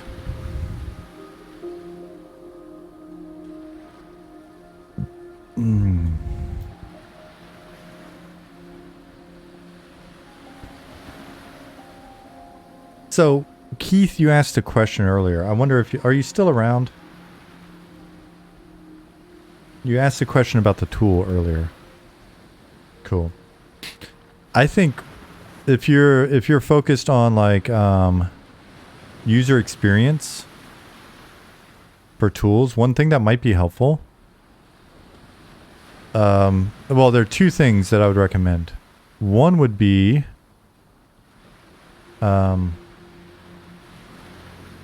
it never hurts to use the tool yourself. Be like, hey, show me, give me the fundamentals or whatever on creating the content with the tool, and then dog food it. The other thing would be to just watch, right? And so, but maybe not when I'm streaming, because like I said, I'm barely functional as a human when I'm streaming. And so it's not a good view into, but what we could do and what you might want to do if this is an area where you're like, hey, I actually want to be the go-to person when it comes to making tools and tools better. What I would do is I would get on huddles with folks on the team and set it up so that basically it's kind of an invisible huddle. Don't have them talk you through what they're doing unless it's part of learning to do it yourself. Don't have a lot of conversation with them, right? Like, or with me, like, let's just say me in this case, right? So the way I would do it with me is, set it up so that you're watching my screen, and it's a little trickier if we're using like multiple screens for things like database. We're using sort of database hand in hand with the editor. So it could be something where if you're just watching the main screen and we don't have the DB up on the same screen, it's over on my other monitor. You could say, hey, whenever you're working in the database, then just please note that, right? And then you just sit there for an hour or however long, right? And then watch what is kind of happening, where it's like having to do this and that. Like if you watch the stream today, you'll see how many times I've lost focus. Even if I lock, like right now, if I lock zone spawn 478, that's cool so that I can always come back in here and edit the spawn manipulator. But the problem is if I click the wrong shit, I lose focus of it over here on the hierarchy, right? So I'm no longer clicked on it. So boom, I clicked off, but I still have it here. But unless I'm missing something obvious, which I may very well be, there's not an easy way for me to then, from here, am I wrong on this? So let me click this. Nope, it's not, right? It's not then highlighting it. So it's not that I need multiple inspectors, Theo Grok. What I need to do is to be able to then click back on this in order to then click on one of these guys, if that makes sense. Right? Because that's the easiest way to select them. Now, should I even have to select them from the hierarchy? If this was working consistently, like, see, I just clicked that go-to point and it got it. And it's, watch, it'll make a liar out of me. Oh my God, don't you dare. What? I swear, that doesn't always happen. That doesn't always happen. It doesn't happen that way. It doesn't happen. Unity, you son of a... That's why we prefer Unreal Unity, because Unreal is not a smartass. So anyway, yeah, so sometimes it gets difficult. Obviously, not anymore. Not anymore. I'm just clicking go-tos left and right. Here, 360 no scope, go-to click. Oh my God, it effing did it too. So anyway, you can add a selector attribute to a script to make them easier to select children in the scene view. Oh my god, I just found myself in the glasses. Did you hear that? Alright, this is horrible. Ow. This stream is over. We're out of here. Table flip. Oh, sorry. Nothing special said. My favorite hangout was Nellie's Barbecue in Memphis. Food was great and the ambiance was very old R&B music in the background. Yeah, I need to do just a eating tour of the US at some point when we have the time. Everything is working.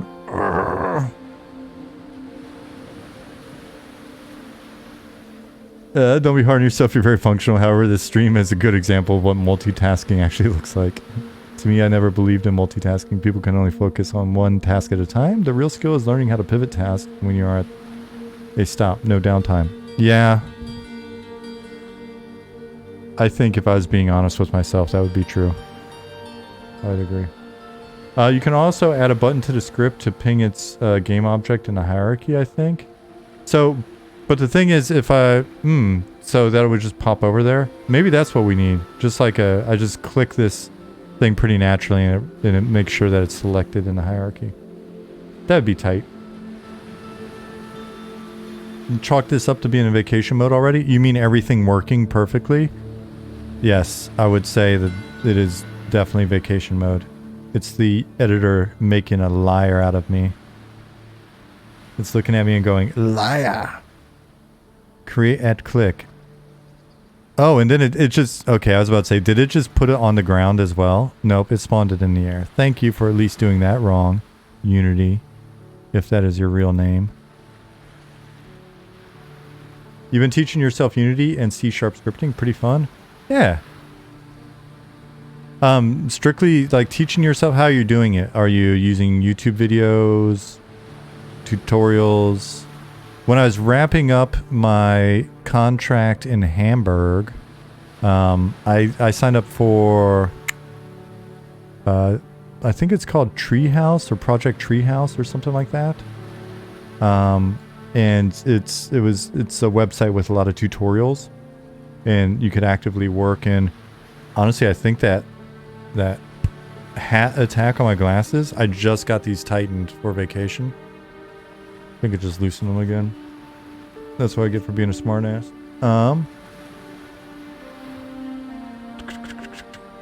Yeah, so Treehouse was actually pretty good. I've forgotten every bit of it, but I went through like a fairly thorough JavaScript tutorial and then was looking at C#. I had a couple SQL courses that I've totally forgotten, and now Nick will have to show me how to do all of that again. I mean, but in all fairness, this is 2017. This was like 5 years ago. That's a perfect excuse for not remembering it. Especially since I really didn't utilize it much. I used a bit of it when I was also doing some prototyping for like VR stuff. VR and AR, making little AR things with my phone in Unity, and using like Vueforia's SDK. It was pretty cool. I was just shocked I was able to get all that stuff working. Pretty shocked. There's some cool stuff that I was looking into at the time. There was A-Frame, which was like a wrapper or a markup language for like VR HTML or maybe it was something. Did AR pan out successfully? The AR VR stuff died down, didn't it? Yeah, it's basically, it's been so dependent on the hardware, like the HMDs actually coming out and being something that people want. I still believe that a wearable that can do the things that wearables are supposed to do, you know, like Apple glasses or something like that, will be the next big platform. See, there you go. Didn't work. Look, trying to click it. I'm no longer a liar. Is it because it's... Let me get positioned.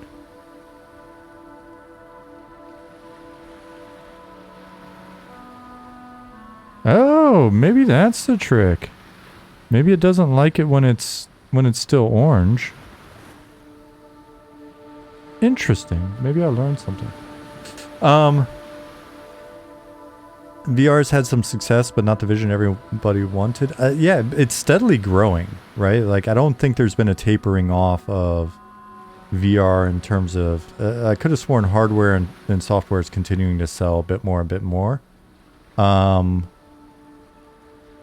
You know, there's some interesting use cases. The next dungeon that we mock out, we're going to do a 2D dungeon sort of plan. We're going to do traditional whiteboard 2D sketch.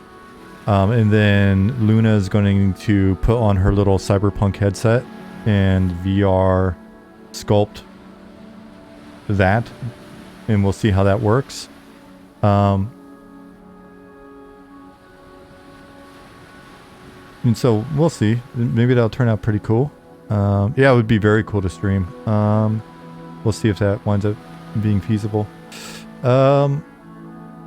Nicodemus said AR to me is still too early. Computer recognition capability is still not there yet. I wonder what the actual holdup is, because you could run the HMD to essentially a master pack, right? Like a wearable that is essentially the phone. Matter of fact, you could probably just use the phones and then have the glasses wired to it. Still a little meh, right? Well, you say all AR stuff I've seen can easily recognize barcodes but cannot recognize actual objects effectively. I don't know if I agree with that. I'd be curious if we're looking at different things, because all the way back to 2016, like Google's Project Tango was doing pretty good. I think it was using SLAM and some other stuff to do like spatial recognition and mapping.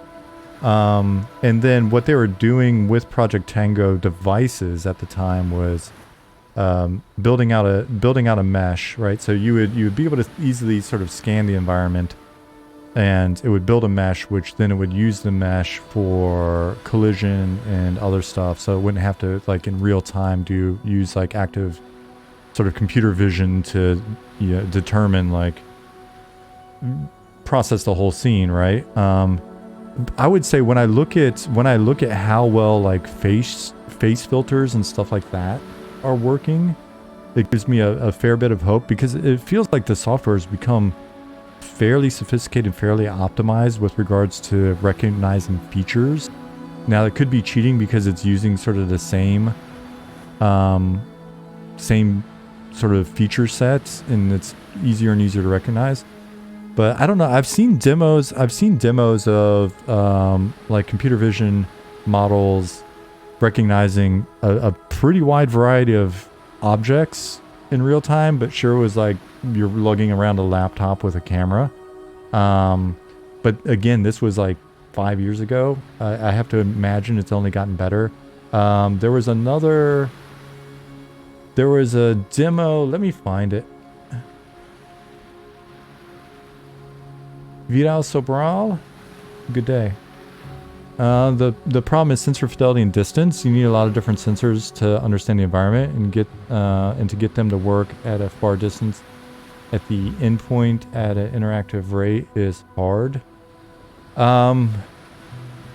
Yeah, I don't disagree. And again, maybe it's because I've dropped off paying attention to it, so now I'm kind of speaking out of turn. The stuff that I've seen when I was paying attention to it was damn close, because the thing is, a lot of what you would need for sort of consumer use isn't necessarily as challenging as, you know, like autonomous vehicle navigation or whatever, right? Because it's lower risk. Building out the data sets for where I think the bulk of the use cases would be, could be done in a way where it's not as demanding.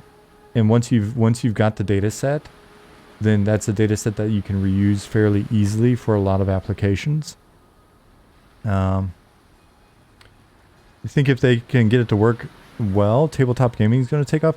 I think if they can get it to work well,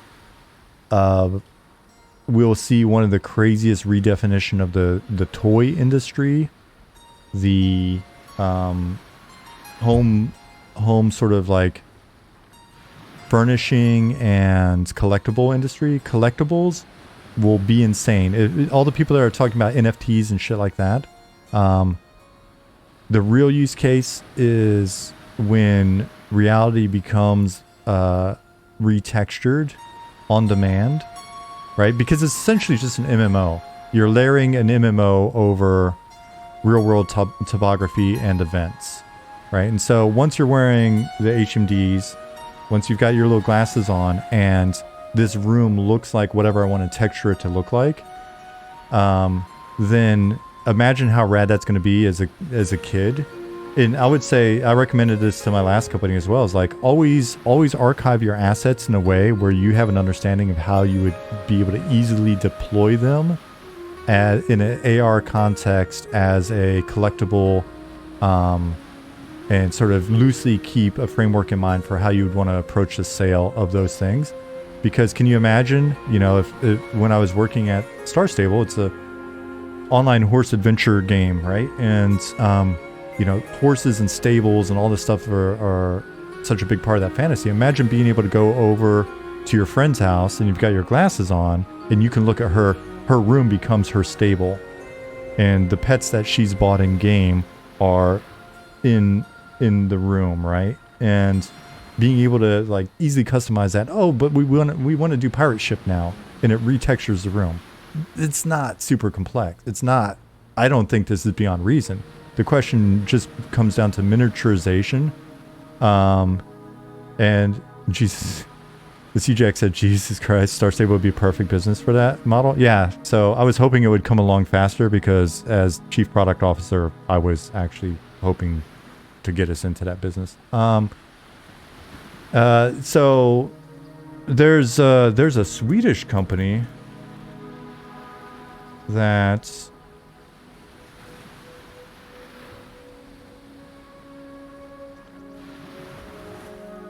I wish I could remember their name. I think without interaction would be a fad. Kids want to play, pretend with their toys. Yeah, well, I think interaction will absolutely be a part of it. The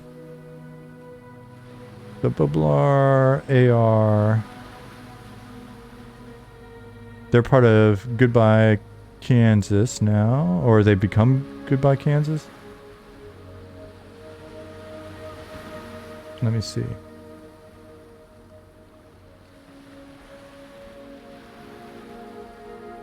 Blah, blah, blah, blah, blah, blah, blah, blah, blah. Why is your website so boring?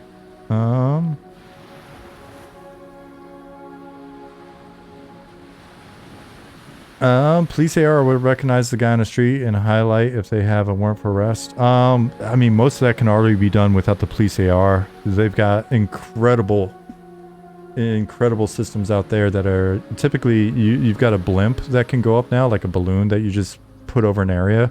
I've seen demos of how they do it, like on certain border towns, and you can observe and zoom in to the person at a 70 square mile range, and it'll show breadcrumbs of the people moving around. Once you tag them, it taps into sort of like a Stingray system and all of the cell towers, so you can easily triangulate anything they're doing on their phone.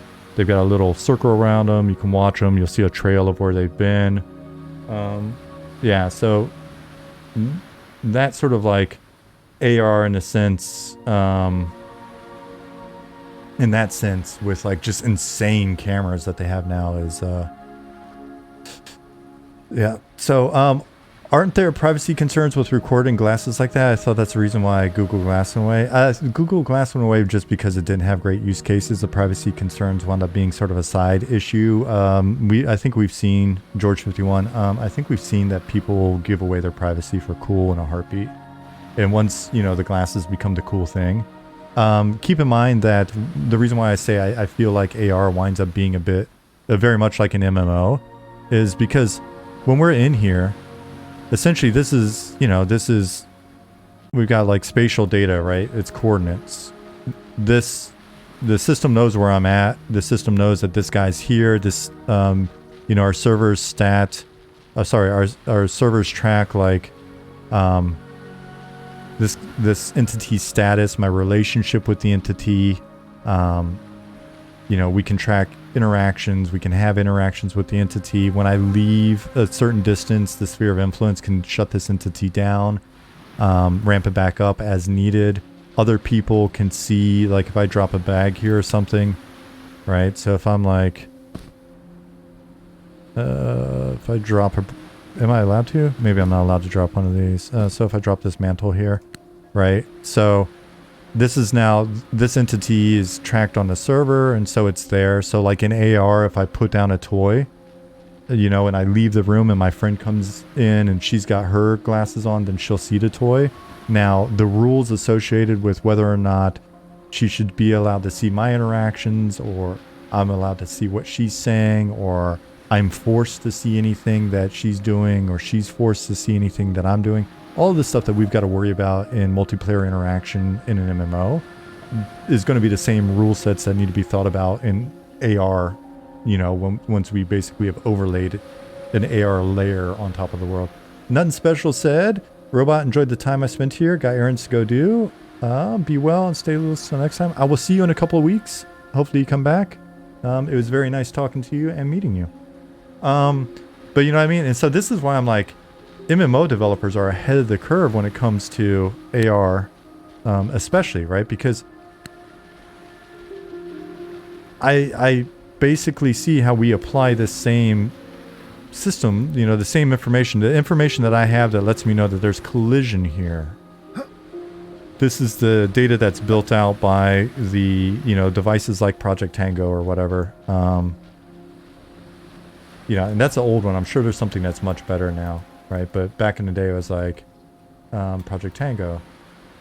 YouTube, let me find, I can't remember the name of the company, but let me see if I can find this one demo that was pretty cool to look at.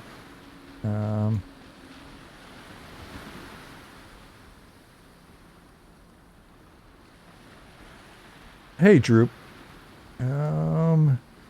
VR, AR, Rabbit. Demo.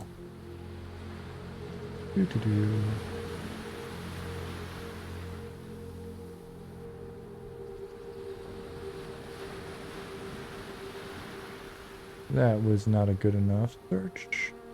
What was the name of that device company?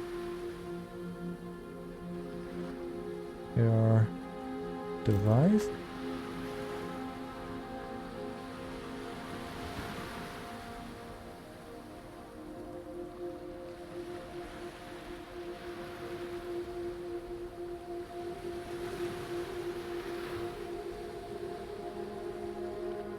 Let me see.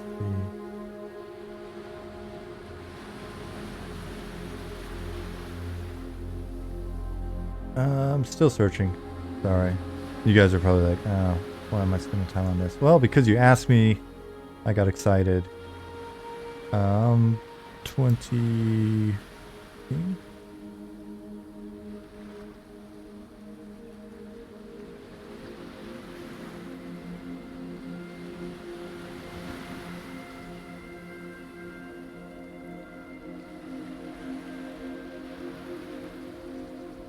minus hollow.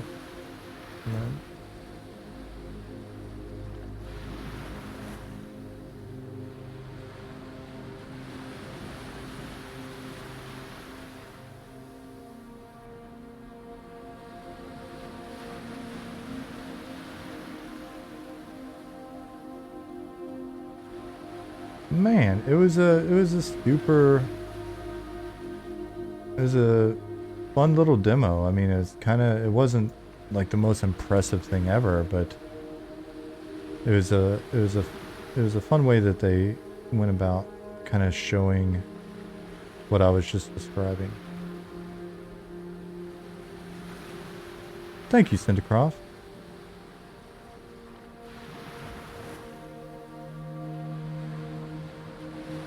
Searching. None of this is helpful.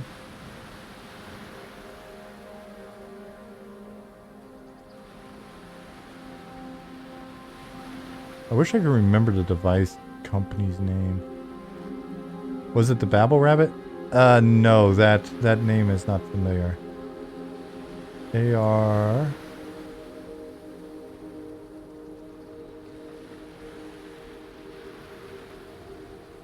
That does not sound familiar. Trying to... It wasn't Vuforia. There was another... Hey, Mailist. There was another company that was doing like a device-based thing.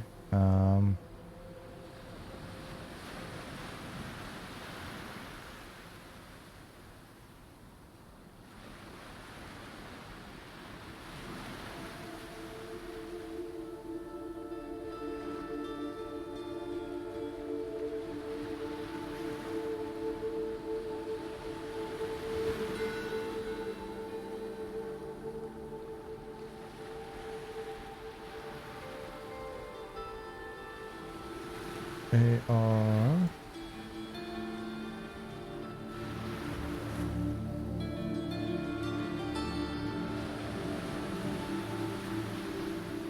Oh man, I may have to abandon this search. There's so much crap.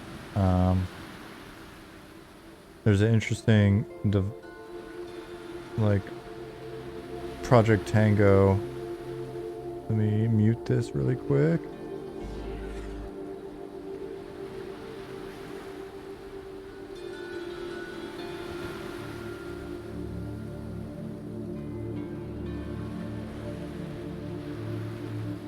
Nope, can't find it. Can't find it. Oh well. But it's the right time frame. 2017. Rabbit. One last try.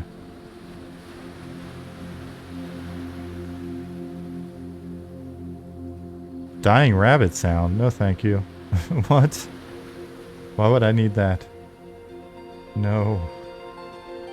Vuforia? No, but that's the one that I was using. So I was using Vuforia, and it was super easy to set up.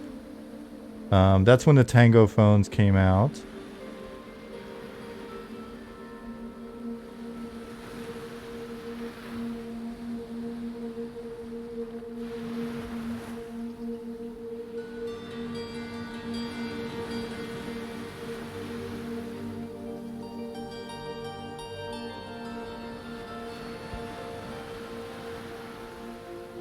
Man.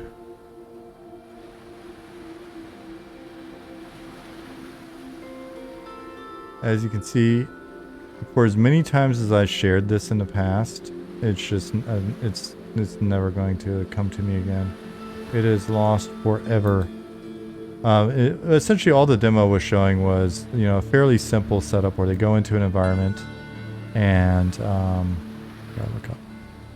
They go into an environment and they were showing like real-time like visual occlusion. Like the little demo rabbit would go behind a footstool in the living room that they had set up for the demo. He'd hop up on it, be able to drop little things and they would fall off. And they were saying this was all real time. They then showed basically all of the walls get retextured. All of the furniture became retextured as well, so it became like a kind of a VR environment in that sense. And then the walls opened up, and the rabbit went walking off. And it was just, I thought it was a really cool setup. You could see how just primitive it was, but it was also like 5-6 years ago, right? So,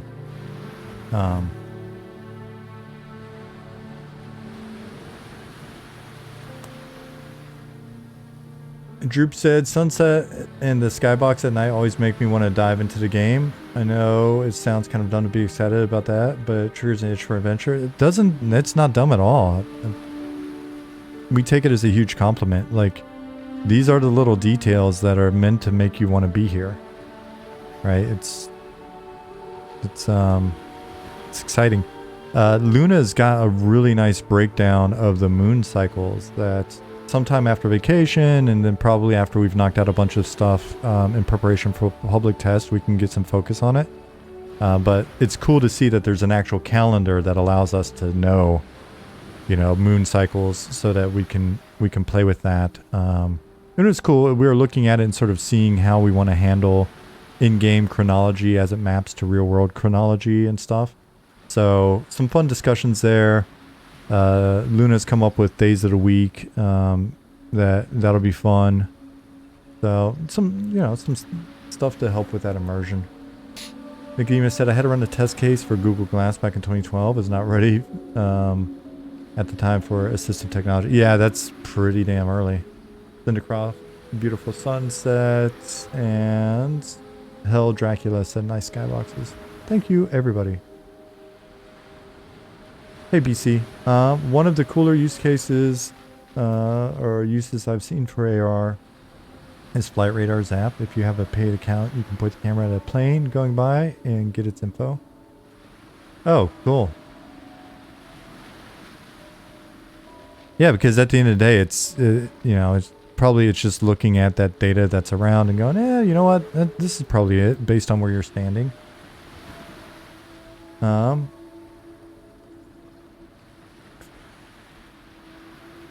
Aaron Gunn. Real question is whether you can rename the skeleton. Can we do that? I honestly don't know. For some reason, I feel like... Was anybody renaming their pet? I don't think so. Not yet. But I may be wrong on that one. Alright. Let me continue here. Bone Master Supreme. Back to our earlier naming conversation. BDC Retro asks, Sean, is there anything you've ever shown on stream that you now wish you hadn't? Sort of like what you're doing with the lore, keeping it mostly secret. I can't think of anything offhand. There's probably a thing or two that I've said on stream that I wish I hadn't, but not shown.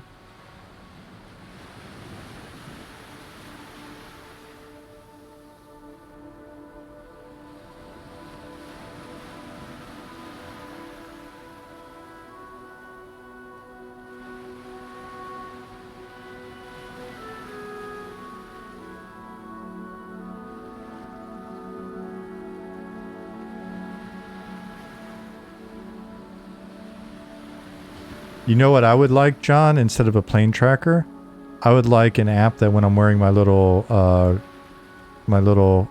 glasses, my AR glasses, when I get to the airport, they show me exactly where I need to go. It's just I follow the little sparrow that's cheeping at me all Disney style, and it just walks me right to where my terminal is. That's what I would appreciate.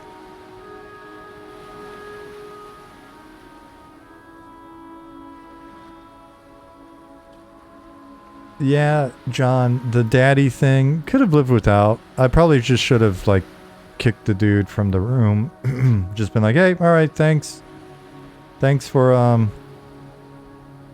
nothing, pal. And then just been like, all right, later, tater.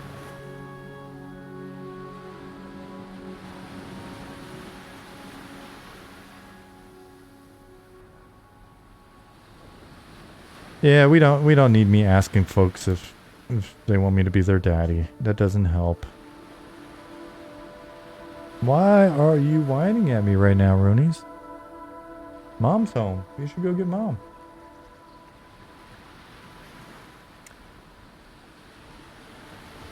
If you need to hire security, I can start giving out ocular pat downs. I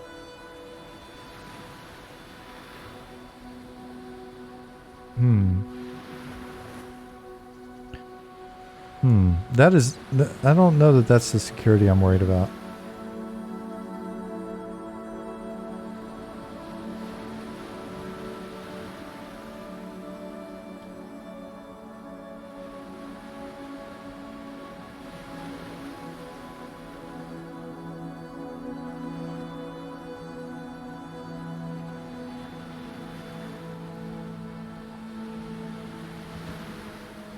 Pause. 60 seconds.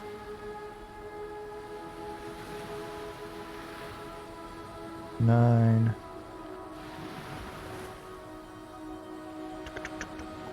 Stockholm.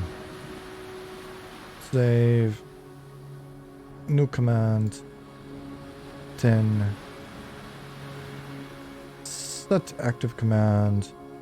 Zero.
How's the lore going? Still being fleshed out? It's going to be an ongoing project for quite a while.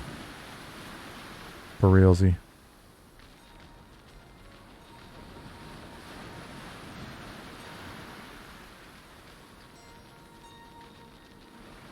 You like how you don't know anything about the lore other than loading screen so far? Good. We're gonna keep it that way. We've got a lot of work to do, but we've already got a fair, you know, fair amount set up and a nice foundation to go into a lot of details for other stuff. So, has the lore changed much since it was created? Have you had to go back and edit, or has it been more set in stone and things moved around it? I'm wondering if the game lore is like book writing.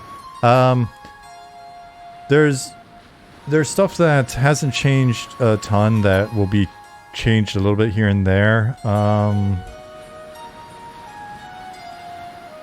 So far, not a huge amount. Not a huge amount of like needing to change stuff or when we hit certain areas as we're digging into the details of like a certain era or something like that, we may need to change a thing here and there, but really it just requires more fleshing out at this point than it does necessarily rewriting. So think of it as a skeleton with some pieces more well formed than others. Beware of the G-Funk era. If you go to the oldest dungeon in our game, you may be able to find a bop gun.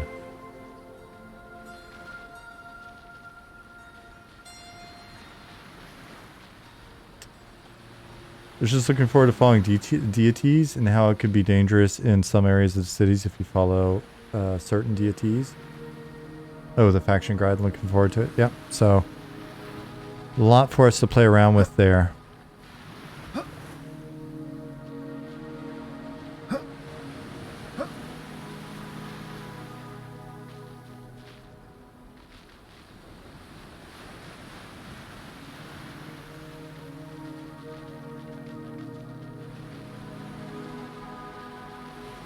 Oh. We want the funk. Gotta get that funk. Oh.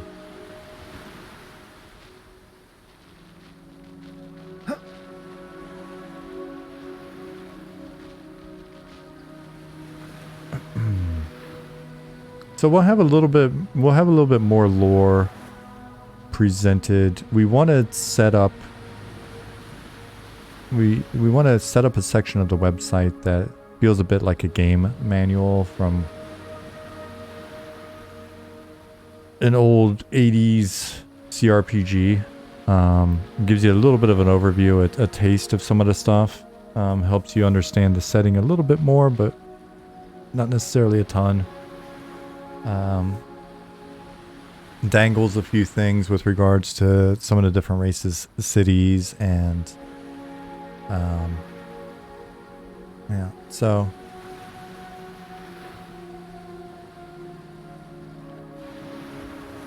A GM has no name is the vibe I'm getting in this area.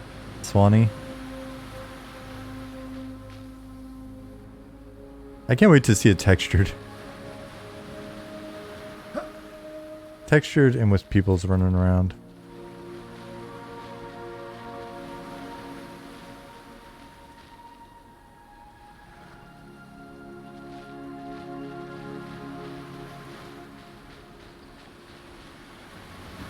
So these statues will actually be two different gods once they're done.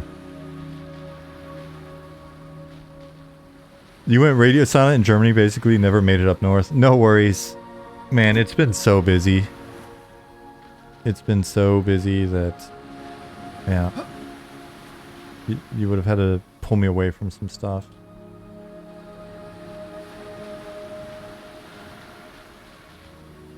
Was your trip good? Did you enjoy it, Swanee?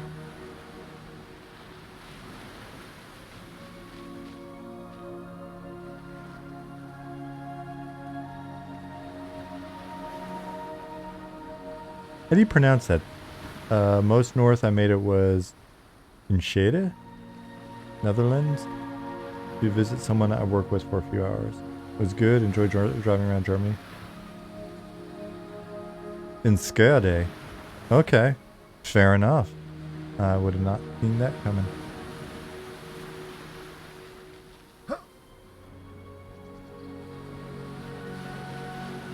Love seeing shamans or necros guard killing, root rotting, or snare kiting. Chaos Flux, yeah, we're going to accommodate that very well. Hey Swifty, good morning. Absolutely. Plenty of places in town for you to level. Most dang spy. It's going well, how have you been? What Patreon level do you have to be at to be written into godhood?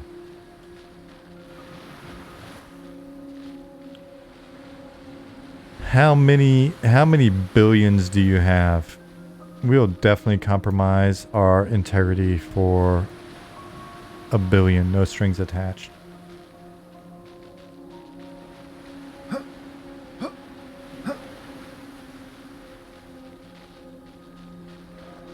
Is this the new city we are working on? This is the same city. It's a big city. We've been working on it for a while.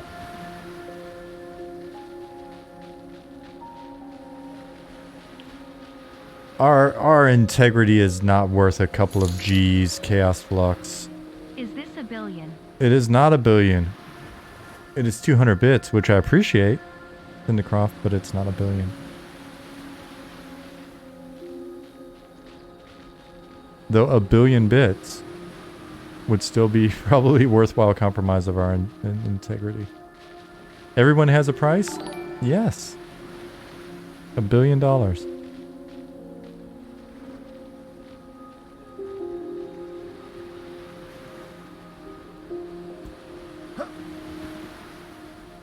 Cindercroft, thank you for gifting a sub to Nazari.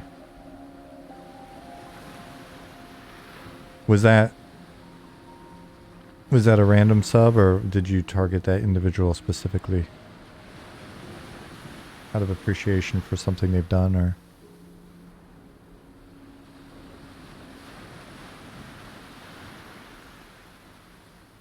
Thank you, Cindercroft. Cool. All right, so we got a couple guards now walking around.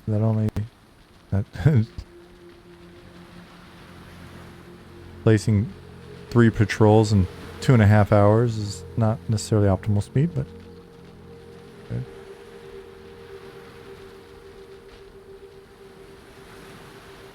good. You could do a lot of good for your team and community with $1 billion and no strings attached. I get it. If we got $1 billion, no strings attached, we would probably, you know what we might even do? Oh, I think we would be. Oh no, because you don't. Yeah, maybe we would just be free to play. Because you don't want people that like aren't willing to pay a little something coming in and like harassing people that want to be there. So maybe we would just take whatever money comes in and we give it to charity. We create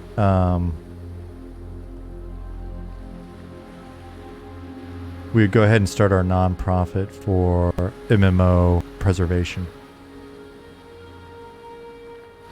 That's one of our goals, is to do MMO preservation. Though the Embracer group they've got like 65,000 games in a warehouse. They've got an entire little team that just travels around the world and buys every console game and system. And they want one of everything. It's in Sweden.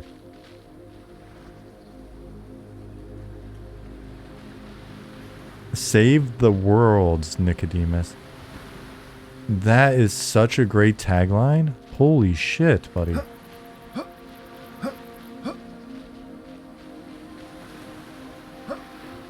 Yeah, so here, let me do my job a little bit. Those of you that don't know what we're working on Monsters and Memories, and that's the category that you're in, but the game is still in progress.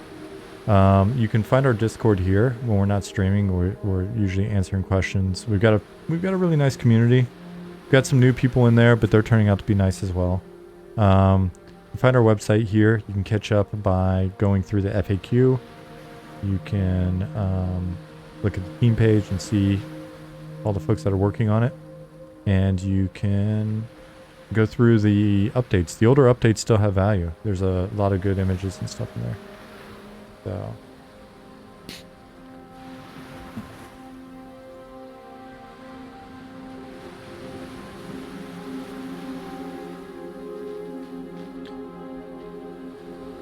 Justin, don't worry about it. You're gonna be fine. You're gonna be playing this game with us well into your ancient years.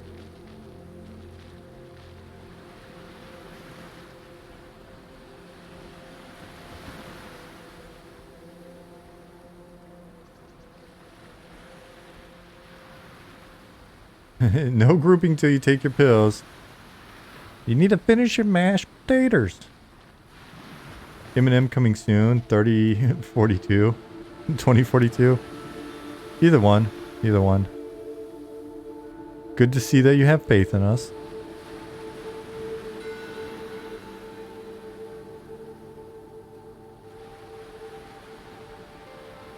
Was just checking your channel emotes. Plus you don't have the flex.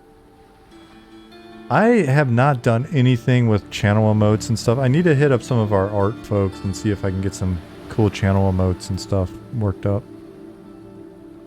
Maybe I like the ones that Pattis did, and then maybe we can get Luna to make some cool pixel art stuff. Our website, Chaos Flux said, this is our retirement, my retirement plan, just getting ready. Maybe we should set up a deal where we can just dock like a little bit of people's social security, so that we're getting the consistent, they don't forget to pay the sub each month.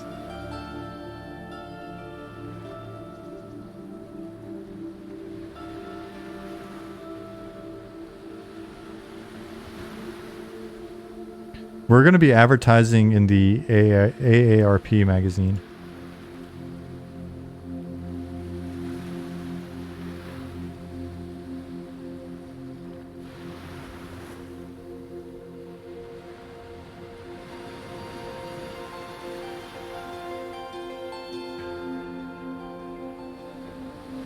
You missed the early pill character models? Will mages be able to summon them still? You never know where they may reappear.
Clearly in the sky.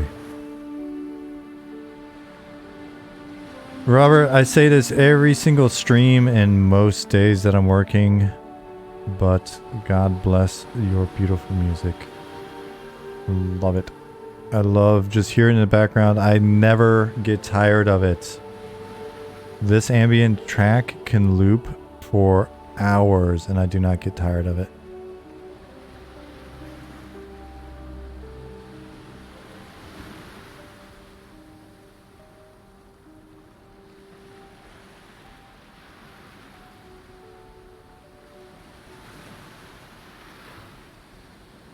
What's the oldest EQ player you guys hear about? Oh, Justin, I don't know. I met back in the day when we were doing fanfares and stuff. I met like a grandfather, father,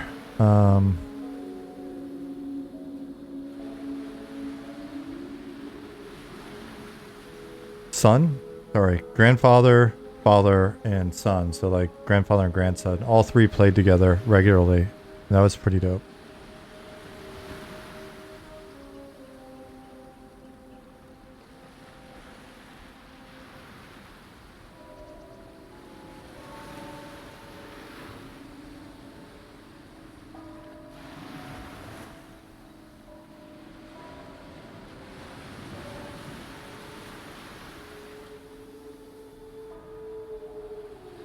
$479, can I still click you? I can. Look at me being fortunate right now. Good position. We'll go ahead and save.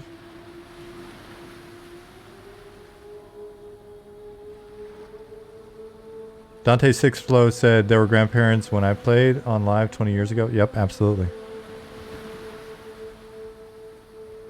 Had a Bashir on your team server. Bashir on my server leader. We had a Bashir team on my server. The leader was Papa Meow. That's a cute name.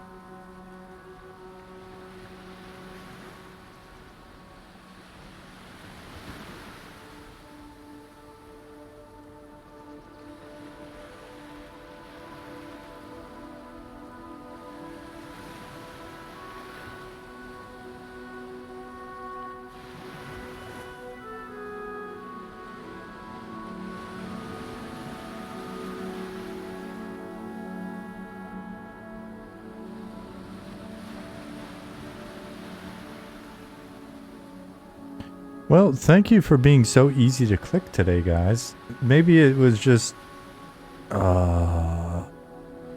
maybe it was just because I called it out. I was like, you know what's difficult to work with? This thing. And Unity was like, oh man, I'm sorry.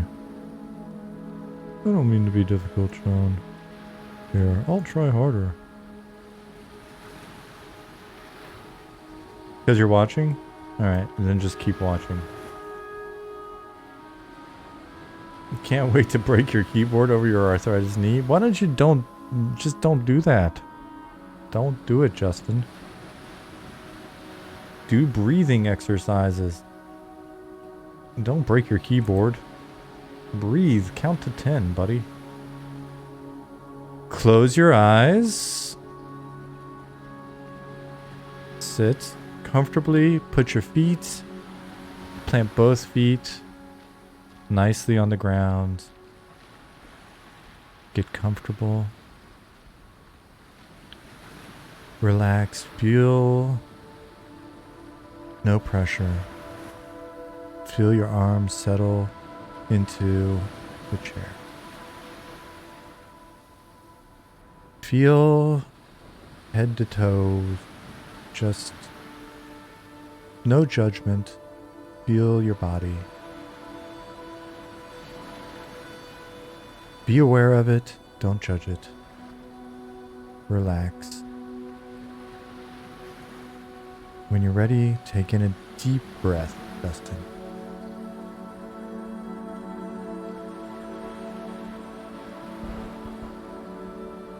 And next hand.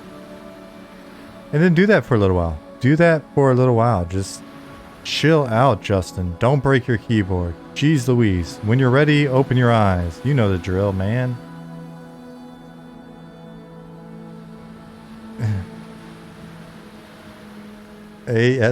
ASMR, all the relaxation with none of the microphone licking. Yeah. That seems gross. That's not hygienic. In the middle of the meditation, something you yell, train the zone! Train the zone! Heal! Heal! What are you doing? I need a heal. Why are you so bad at playing a cleric, Azaleel?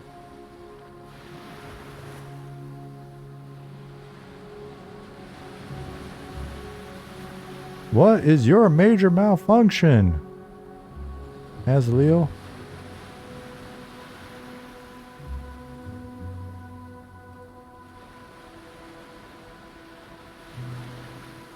Dude, look at 479 just being clickable through buildings and everything. And that's what I get for lying about the tools.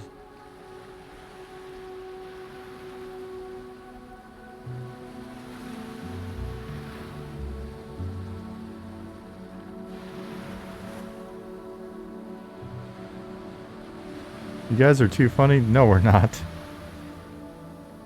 You know what? We're too excited to open that bottle of wine later tonight. And that's what I am too.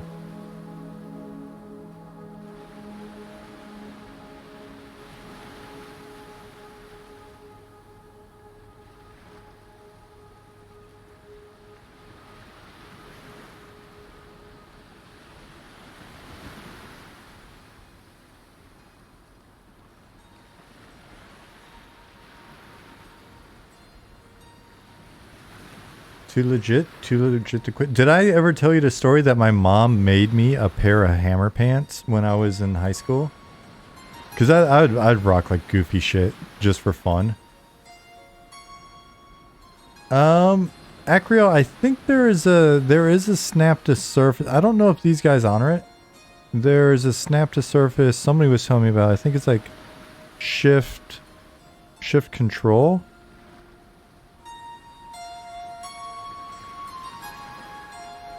Guess not.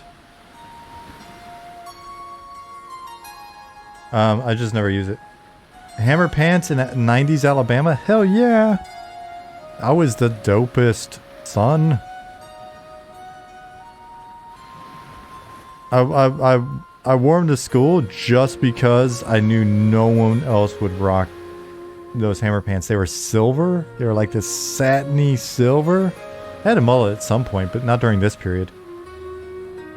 I was one of one of 4 people I knew with a nose ring in high school in Dothan, Alabama in 1992. Shift control and then click the little white square in the middle of it to drag it. I just tried that, John, and it didn't seem to care.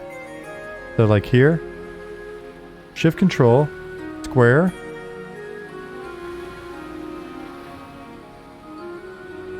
Oh. John, I think John caught me lying. Yep, it works. It works. It works. It works. See?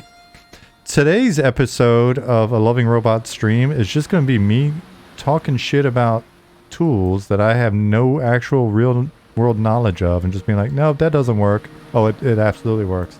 Okay. Okay. I'm sorry.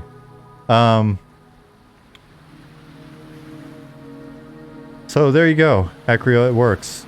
John, I think John was probably the one that told me in the first place, to be honest. You had an ATL, you had an ATL starter jacket.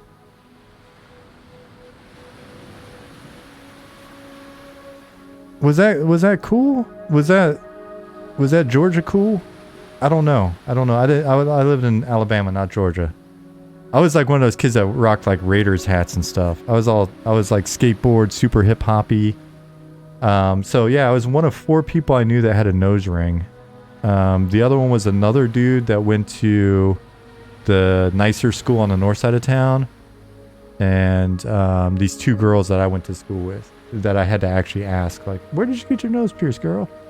And they told me, and I went there, and it was like a scene out of the barbershop, and they took me to a back room and went bump and put a put a piercing stud in my nose. It was so old school. And when I got home, I realized, I swear I didn't know it at the time. I swear.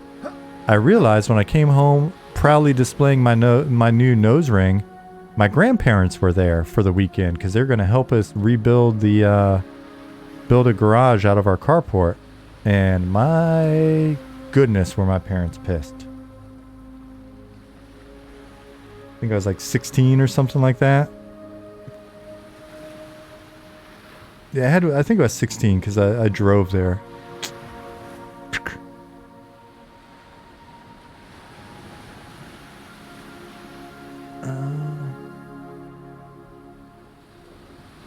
Reebok pumps.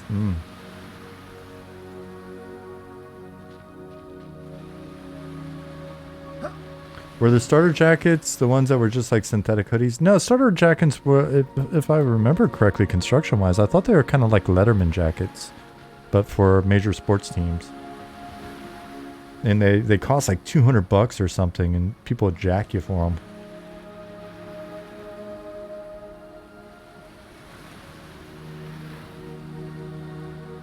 In high school, my friends dyed my hair purple, and my sister, who I lived with, did not approve and shaved my head. Unfortunately, my scalp was still stained, so I just had purple blotches on my head. Yeah, we were always like bleaching our hair out and dyeing it, and didn't have very good, like, didn't have modern dyes. We didn't even have like Manic Panic and stuff there. I would go to like, what is it, like Sally's Beauty Supply or whatever. And I would get packets of the stuff that you could use to kind of give darker hair like a sheen, a tint. And I would strip all the color out of my hair. Just like strip it till it was, you know, breaking. And then layer in some of that color. And we just sit there and watch skateboard videos. And it would wind up putting like color everywhere. It was so craptastic, but it was a lot of fun. The problem is when you're I learned this. I went to Panama City Beach, Florida for spring break one year, and when you're like 15 years old, 16 years old, and you're a scrawny like 6'2", and you've got blue, just a crazy head full of blue braids. And you, okay, I'll tell the story real quick again. People have heard it before, but whatever. We were running around because it was just us kids. Somebody's mom had like rented us a hotel room, so God bless her. And so we were down there, and these guys at a jet ski stand said, "Hey, you guys seem really cool." Yeah, Panama City was crazy in the 90s. And so these guys were like, "Hey man, come here. Are you guys in a band?" Right? Because I've got like, I'm running around, you know, tall, skinny, blue hair, and some other little weirdo friends and stuff. And was like, "Are you guys in a band?" And like, "Oh, no man, you know." And he's like, "Hey, you guys seem pretty cool. Would you want to do something for us? We'll hook you up. We'll let you ride our jet skis the rest of the time you're here for free, and we'll give you each a case of beer." Right? And like, "Yeah, and what else?" "And $20. "All right, yeah, what do you want us to do, man?" And it's like, this could be anything, right? Like, what is this guy about to ask us? And so he goes, "Hey, you see that other jet ski stand over there? We'll give you the money to rent their jet skis, and we want you guys to take them out in the water and smash them together and sink them." And so we're like, "Yeah, man, we're gonna go talk about that, then we'll let you know." Yeah, no, for sure. This is a 1000% true story, what I'm telling you right now, Zube. So he wanted us to take the rival jet skis out, smash them together, and leave them in the water. Like, just sink them. So we went over and were like, dude, this is wild. And one of the first things was the realization of if we try to smash jet skis together, it's not going to work. We're just going to smash each other off with the jet skis. And so we're like, yeah, this is sketchy. Don't really want to go to jail this early into spring break. So let's just tell them no. So we went back and we're like, hey man, nah, you know, it sounds good, but we got to think about it some more. But, you know, I don't think it's going to happen. All right, man, no big deal, but let us know. We can get you even more beer or whatever. So like, cool. So then we're hanging out and we're partying near our hotel, and we start hanging out with these people, and they were really cool. We're like, oh hey, you know, what are you doing? They're like, oh, this is our uncle's hotel, and we run this jet ski stand over here. We're like, what? You run the jet ski stand? Craziest thing. We met these guys from the other jet ski stand earlier today. They wanted us to sink your jet skis, and they were like, yeah, they've been slashing our tires. They've been like putting sand in our gas tank and all this other stuff, right? Like lame characters. So we partied with them, and we're like, you know what? You guys are super cool. We like you. So I tell you what, let's and they go, you know what? Hey, if you would help us out, if you would actually tell the police what they tried to get you to do, that would probably help us, because we've had no luck with the cops. And we're like, okay, cool. You guys are awesome. Tomorrow we're gonna help you out.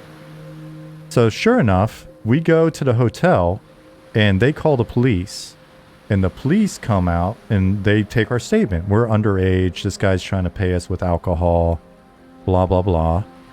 And so the cop writes it down, right? He takes our deposition. Then the cop goes, hey, come with us. We're like, He makes us walk down within eyesight of the jet ski stand and makes us point out the people who said it, who can see us now.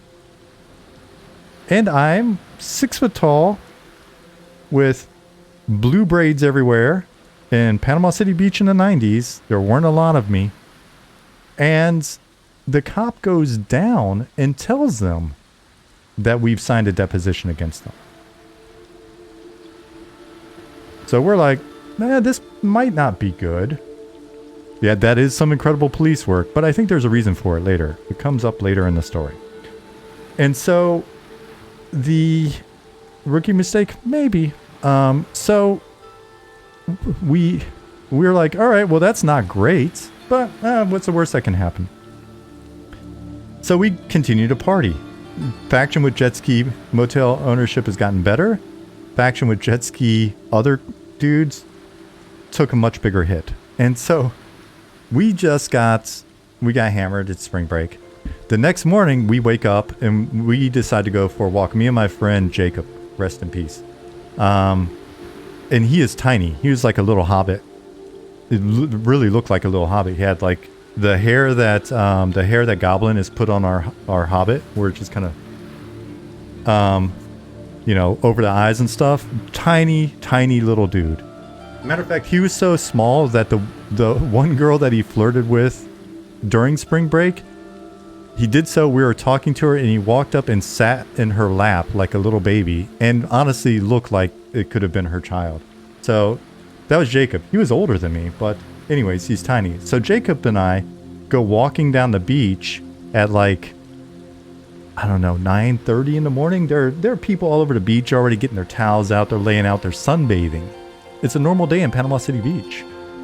We decide we might as well start drinking again. So, drinking some beers, and we're walking down the beach, and I hear footsteps behind us. And my spider sense went off, and I was like, Jacob, let's walk a little bit faster.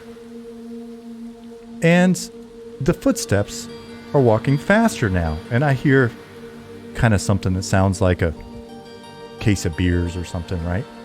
And I'm like, move a little bit faster. We're moving a little bit faster, walking through the towels of people sunbathing and everything. And I was like, all right, Jacob, stop.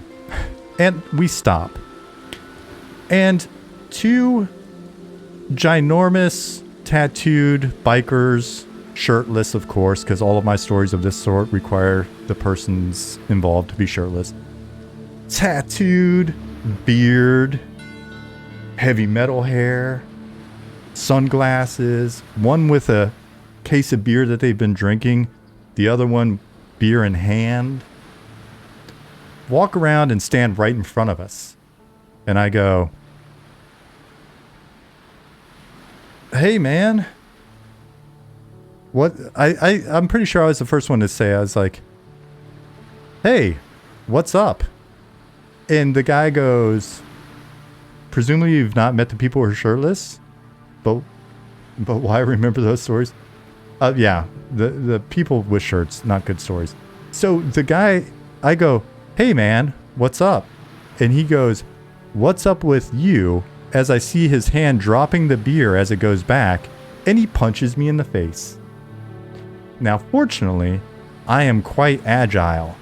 So as I'm seeing this beer dropping from his hand in slow motion, I decide that I should probably start to get ready to be punched in the face.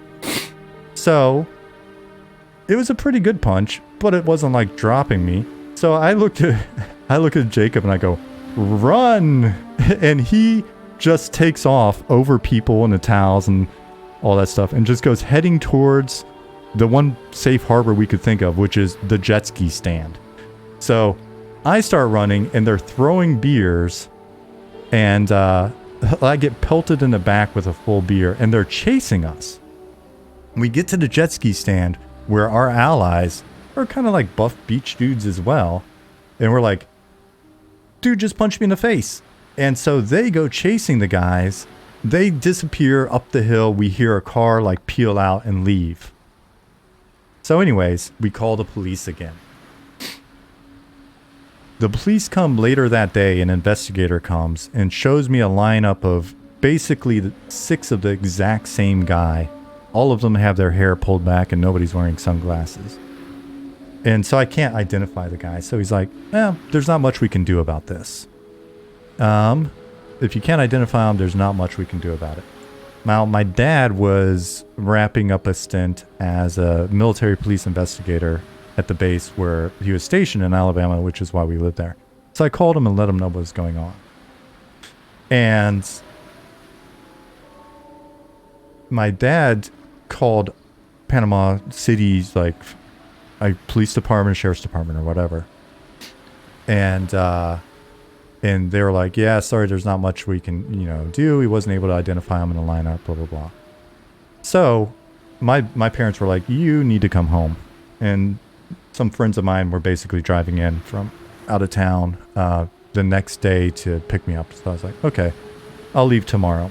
So we wound up partying and met some other people who then let us know who the owner of the jet ski stand was. The guy at the jet ski stand had just gotten out of jail for manslaughter because I guess he had accidentally killed his girlfriend who was serving as a drug mule for him. And the guy was basically super sketchy, but related to law enforcement in the area. I'm not going to say which law enforcement or whatever, even though it's been a long time. Rather not. Come to find out, related to law enforcement in that region. And yeah, my dad wound up calling and finding out some more later on. And it's 7:45 a.m. That's a lot of story for this time of day. Sorry, Ryan. Thank you for 24 months. Yeah, so anyway, come to find out, the two guys, they knew who the two guys were that assaulted me. The investigator told my dad, but there was nothing that was going to happen. They actually knew the two guys. One of them had also just gotten out of jail for manslaughter. And the investigator was like, Your son's really lucky that it didn't go down a lot worse than it did. At which point, it took a lot more convincing the next year for my mom to let me go unsupervised to spring break. So, that's my story.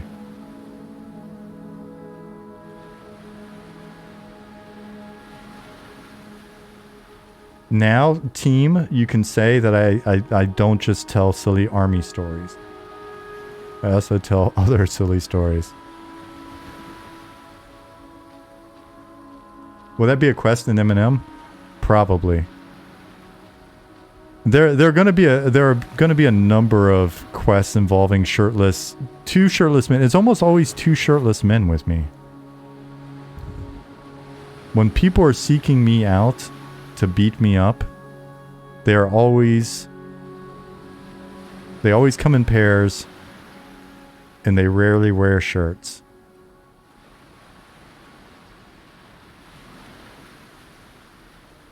Can't be a shirtless man alone. That's just weird. You'd see a shirtless man alone coming, wouldn't you, John?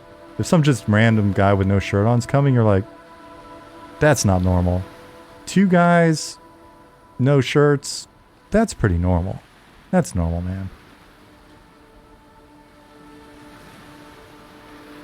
You thought Panama City was in Panama before you looked it up? Panama City is in Panama as well. There's two of them. It's such a good place that they made two of them. I lived in Panama City in Panama as well when I was like 1 year old. Or no, when I was from like 0 to 1. Born in Florida, immediately whisked away to Panama City. There's a Mexico beach in Florida as well? Yeah. Yeah, two shirtless guys would stay. It's normal. It's normal. As Anderson Silva would say, it's normal. Oh my gosh, this is the 58,000th time I've made the same silly little error today when moving go-to points around. Yeah. Ryan, how are you doing? Ryan, we need to put together a panel discussion. Like you, Akil, Kariko. Kariko was on. We maybe grab Kariko. I don't know. We can do a couple. It'd be nice to have a panel discussion with you guys. So you can mainly talk to each other and I can just get the content out of it. Oddly enough, you're working on Patrol Logic the last couple of days. Hey. Do you guys have like super sweet patrol tool?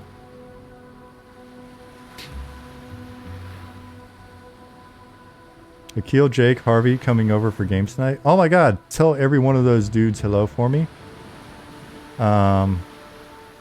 Dude, Jake, I haven't had Jake on.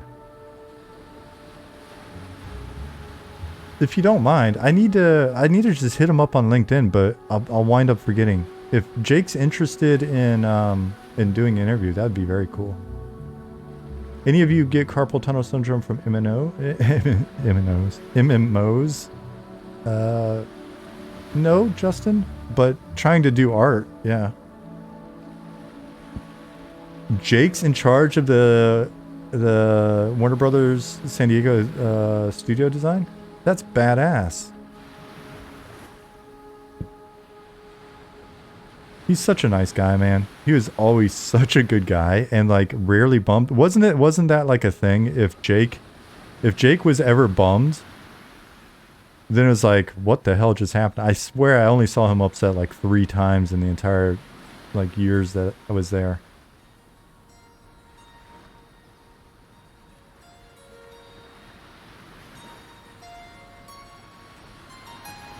Very level-headed dude.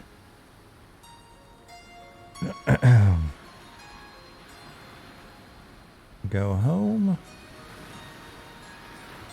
Save. And 10.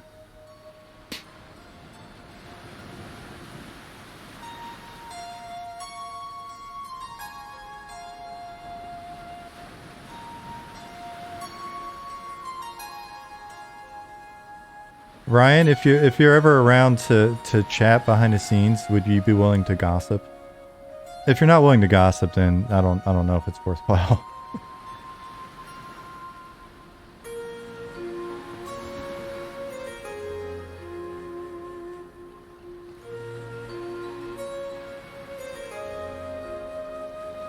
I swear I can be trusted. As long as it's not recorded, for sure. It will not be recorded. Chat, act like you're not hearing anything. No talking. When Ryan and I are talking, no talking. Pretend you're not here.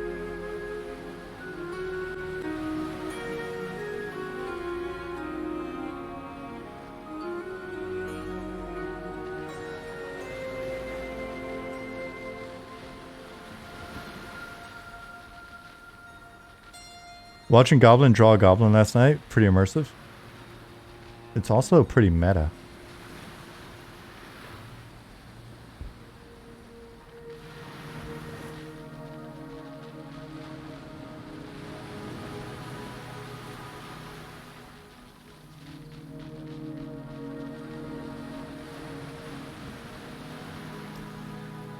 How would Olgo, I can't say it.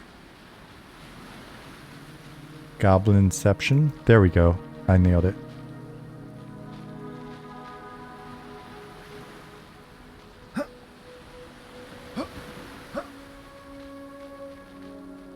Jet ski rentals confirmed in Night Harbor.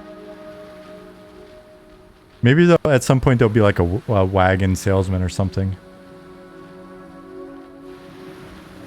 Yeah, so Sklan. Oh, sorry, Sklar. My eyes just blurred, and all of a sudden your name had an N instead of 2 R's at the end. Sklar. Yeah, the earlier VOD. Apologies for anybody that was watching Tuesday's VOD. Somebody had reached out to me from chat, and they had accidentally typed something in the chat that are like, "Could you clip that out, please?" I was like, "Yep." It was nothing bad or anything like that. But it was something, you know, that sometimes you might type in a window when you're not thinking about it and then it appears. So I just went in and downloaded that VOD. I edited that 10 seconds out and saved it, uploaded it to YouTube for later, and deleted it off of Twitch. That's how far I will go for you folk. I didn't even delete me asking that gentleman if he wanted me to be his daddy.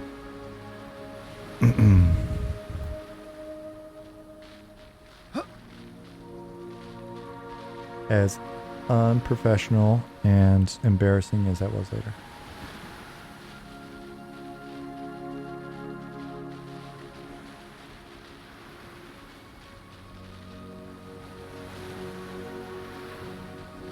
Yeah, so he's pathing through here nicely. That's good.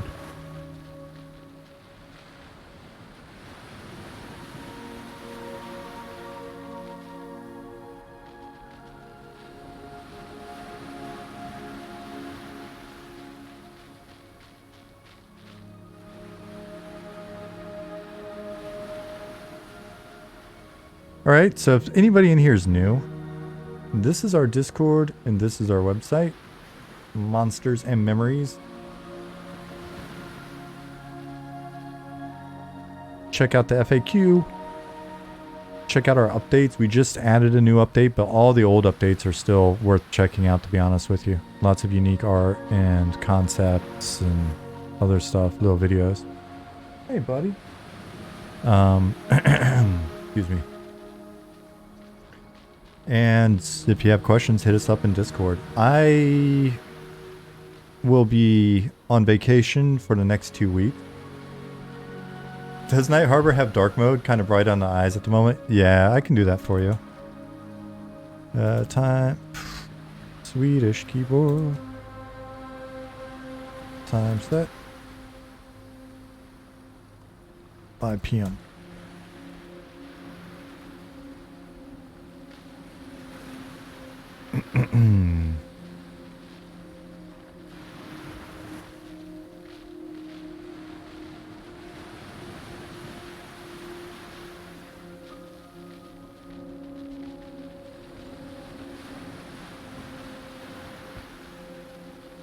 This thing will eventually be all textured up nice.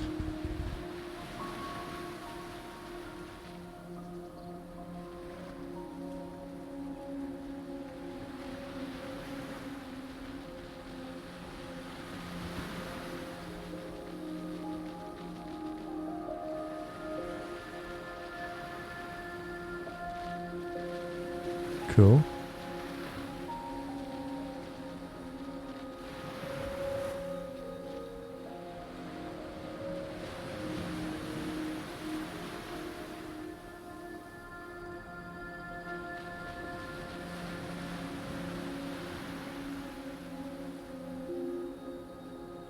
When is the OST going to be on Spotify? I need to ask, I should ask Robert what his thoughts are about putting it up there. Instead of just the playlist that we have. If you go to our YouTube page, there's a playlist there that links back to Robert's stuff, so.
Ryan said, "This looks great, Sean. Haven't seen it in a while since you started streaming in the wee hours of the morning." Yeah, sorry guys that it's so early for everybody.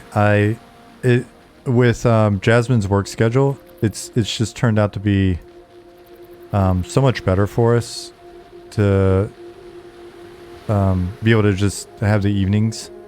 And so this for me is like 2 p.m. till 5 p.m. But I know it's really early for you guys, so appreciate you guys, you know, in the morning being able to do it. Yeah, a lot of folks have commented on because of work. It works out fairly well, but yeah, man, if you haven't seen stuff in a while, I tell you what, before I'm done for the evening, what I'll do is I'll do this. I will close this. I'll hop into our normal client so the performance is a little bit better. We'll go ahead and I'll kill the editor in the background. No biggie. Dante Six Flows says, "I'm at work. This is perfect." Yeah, a number of people have mentioned that works out well. So tell you what, let me do this. Smidge early for the West Coasters. Yeah, sorry. I know.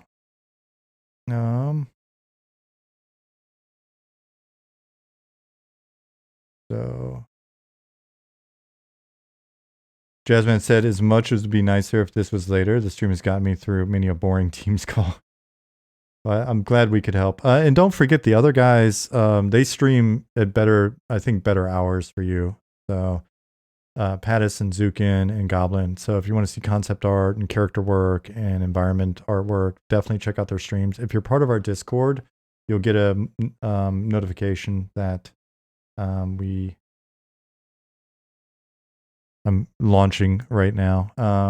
You'll get a notification that they're streaming. So I was hosting them back when that was a thing. I don't know how Twitch is doing it these days, but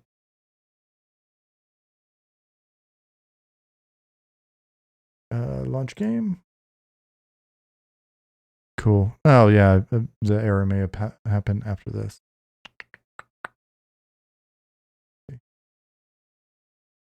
Yeah, it did.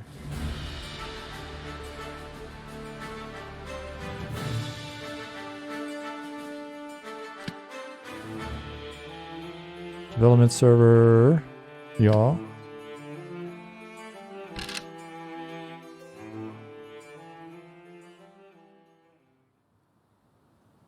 Oh, you thought there was sign off? Nope, not signing off. Just was gonna hop in here because if some folks that haven't been around for a while are around. Ah, look, performance much better. Oh, sweet, sweet performance. Lock, move. That's what's going on. Ha! It's the difference in the client that the mystery solved. Okay. Wookie noogie. Thank you for 3 months. All right, so yeah, this is much better without the editor's performance. You know, sometimes you guys see me working in an editor, you're like, oh, your game's kind of laggy. What up with that? It's not. It's not. Our game is not laggy. How dare you? Take it back. So cast bat form. So this will be the last stream for a couple weeks. Because I will be traveling, being my parents. So let's show you around a little bit. And the city is still being worked on. Nicodemus, thank you for giving out 2 gift subs. Top Frag Dad and Hell Dracula. Congrats. So, oh, it's so dark now. Well, I'll let you see the city a little bit in the dark, and then we'll make it daylight so you can see a little bit more. So we've got a pretty big old city.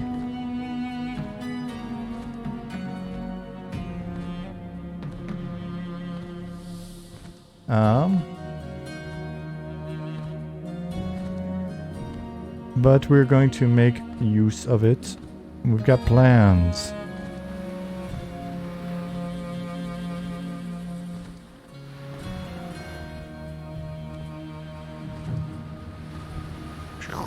Aquabat.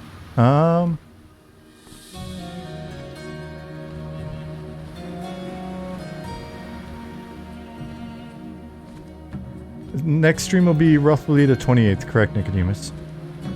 Been a year since you checked in. Carthage, badass. I was just telling some folks about that yesterday. I was like, one of the cool things about the community is folks will come in. We've got folks that are regular. We've got folks that pop in every 6 months or a year or whatever. And I think that's fantastic. There's no reason to, you know, there's no reason to pop in every stream unless you like to see the kind of incremental progress. If you're somebody that's either it's hard to get to the streams or you want to see stuff kind of like appear over time, I think it's awesome if folks are away for a little bit and they come back and come in, they're like, oh wow, progress. So super cool. Yeah, so we've got the Garrison Naval Yard. There's lots of area in here. You know, as we're putting in the starter quests and other quests, you're starting to see, it gives us an opportunity to justify use of some of the space, but we got so much space to be able to send you quirky places, have you, find new stuff. That we've got friends and family testing right now. So we got people in on the test server, just checking things out, submitting hundreds of bugs and feedback, which is great. And yeah, need more bilge rats. Okay. Yeah, I had just started populating that area with rats. And so you see like some differences in day-night cycle population here. There's more of that in like Shaded Dunes. But yeah, as we're just starting to layer in more and more content, things are starting to fill out and we're eating up the room. A lot of space, not a lot, a fair amount of space will also be used for player housing since it's in world. So that's something we'll be hitting on in a future milestone. But Night Harbor's a big old city, lots going on here, lots to do here. And it's the cornerstone of our proof of concept. And then we'll be expanding out from there. So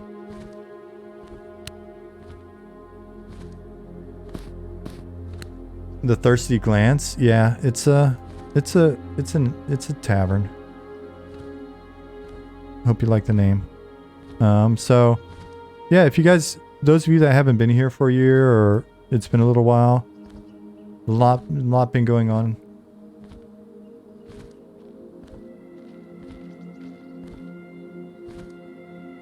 It's an establishment. Pattis has been building out Sage Side.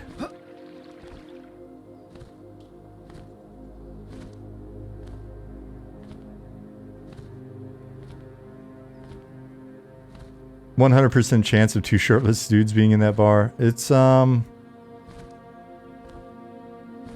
think that's a relatively fair assumption. Though, that bar, you'd be surprised. There's the people there are actually maybe a little bit more decent than you would think. Got sort of an anti-hero vibe. Wizard's Tower. I can't fly my bat very good. Because I'm super speeded. Teleporters take you around to the various buildings and up the Wizard's Tower, basically. As you can see, it's still in rough out. Some texture work's been done, but we've got a lot of texture work to figure out.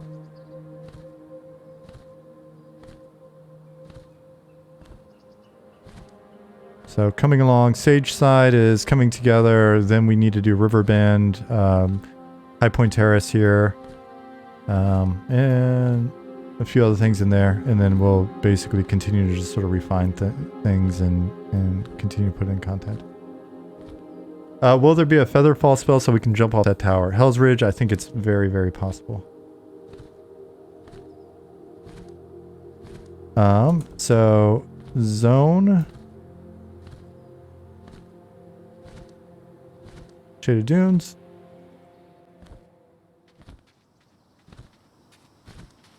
Oh, hey, Skeleton Minion.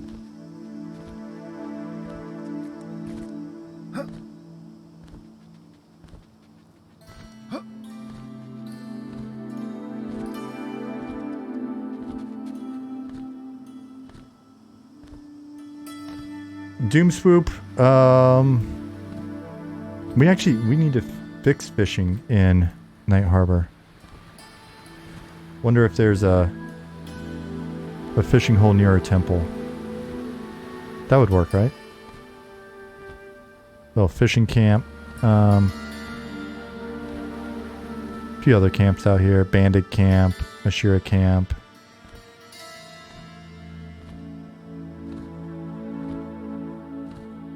Camp Scampy.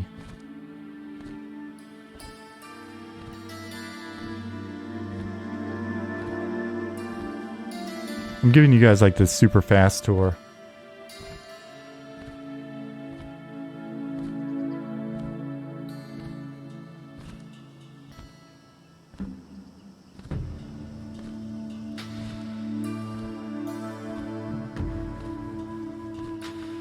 Place is cooler at night.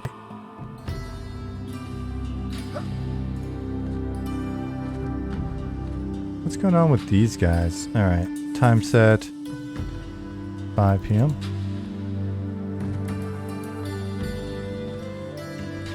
Nah, reload zone. Angel, have a great day yourself. With the size of that desert, I hope bards get speed boost early. Don't be surprised.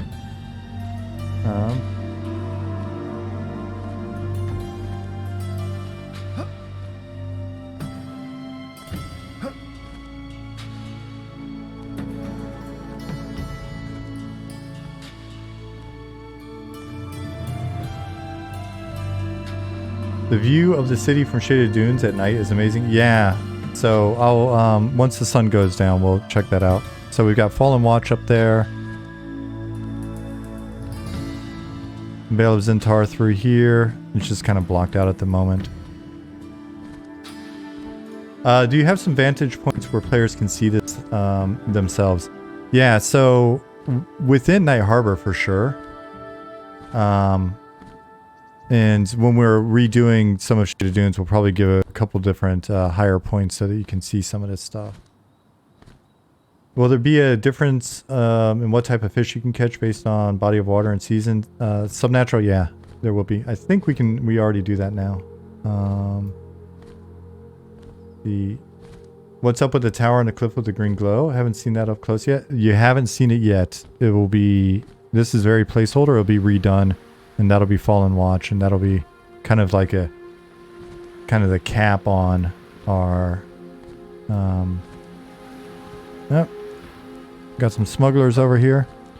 That'll be the cap on our proof of concept dungeons, and then we'll be moving beyond the desert region and other stuff for proof of concept. Crocs at the beach? Yeah, of course.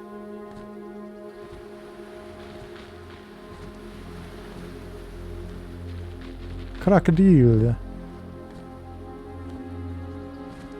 Spooky island in the middle of some water? Yeah, of course.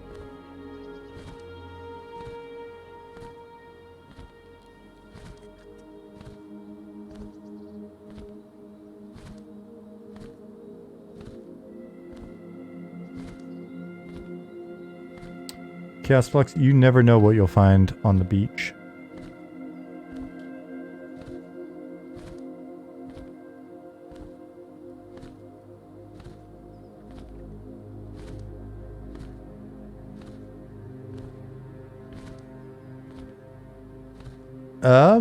Man, I'd love to see an Unrest style haunted house dungeon up there, maybe? Haunted fortress. Oh no! It's nighttime. The poor researchers. They have been attacked.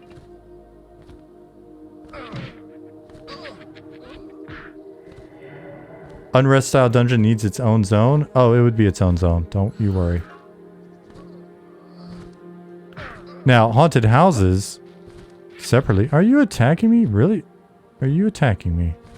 Aggro off. Stop it. Go away.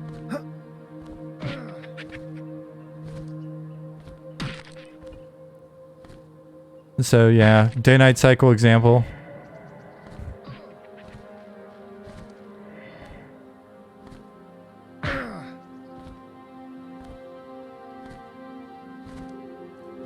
Haunted lighthouses? We can do that as well. We need all sorts of haunted stuff. The more examples, the better. Haunted houses, haunted lighthouses, haunted towers.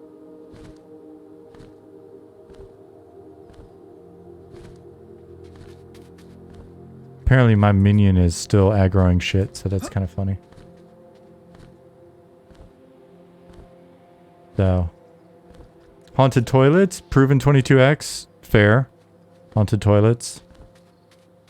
Night Harbor at night. Haunted toilets made me think of like the poster for the movie The Ghoulies. Did I ever play EQ2? I did. Zone.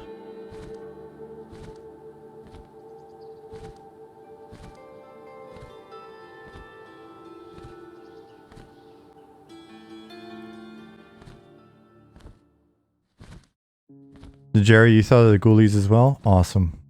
See, that's some great minds thinking alike. EQ2 dungeons was so good.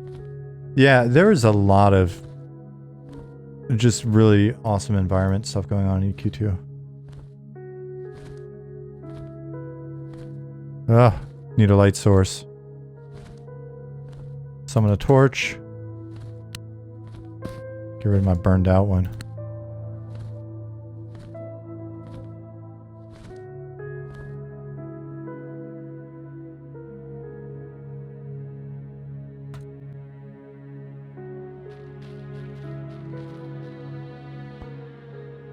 So we have a pit down here, but I don't think the spikes pop out of it yet. Ah.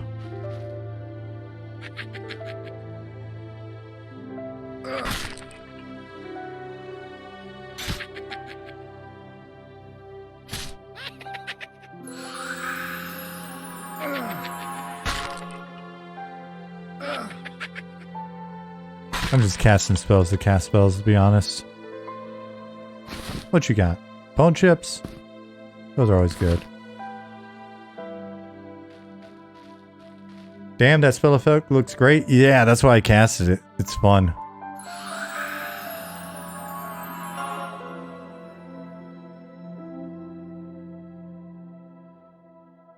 The movie Alligator had you checking your toilet seat? Yeah.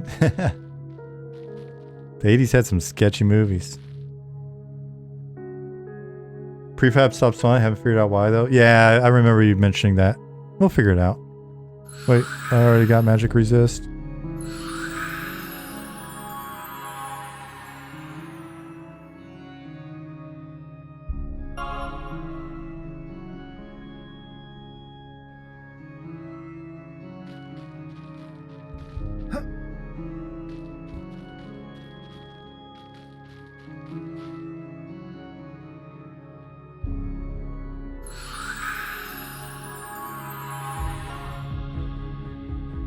Did I just get locked in a rotation while stunned? I don't think I did it at that point. I don't think I did.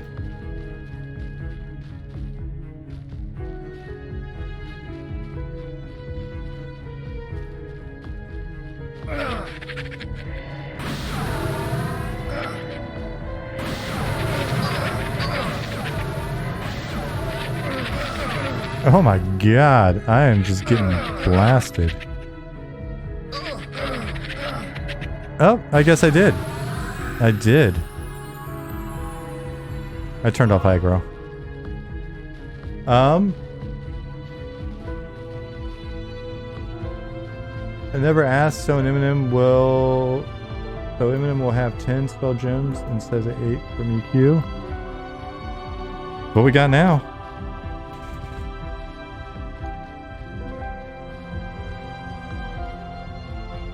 Keep in mind, we'll always be adjusting and refining and stuff over the next bit of time.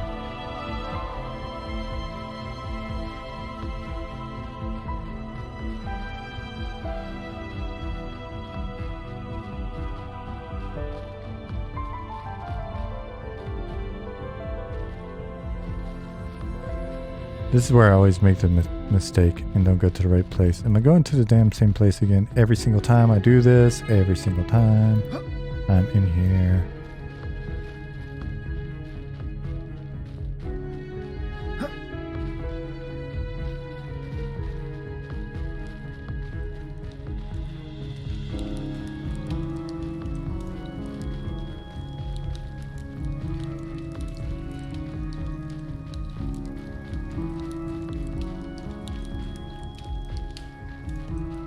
Will there be zone-wide or server-wide alerts for things like epic accomplishments, server first, etc.? MMO Pug, maybe. What? This skeleton has shoulder pads equipped. So yeah, our skeletons can wear some of the loot that they have, not just weapons. We'll probably be adding more. Just because skeletons are so like ubiquitous, they're all over the place. Oh, RG Bargy, I missed it earlier. Majora's Mask knows all about the haunted toilets. I honestly didn't get the reference. Damn.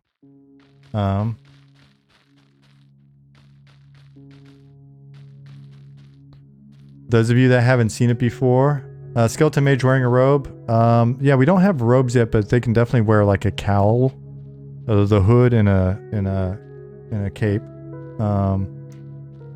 Those of you that haven't seen it, we have a system in that allows you to like look and / inspect and otherwise interact with the environment. So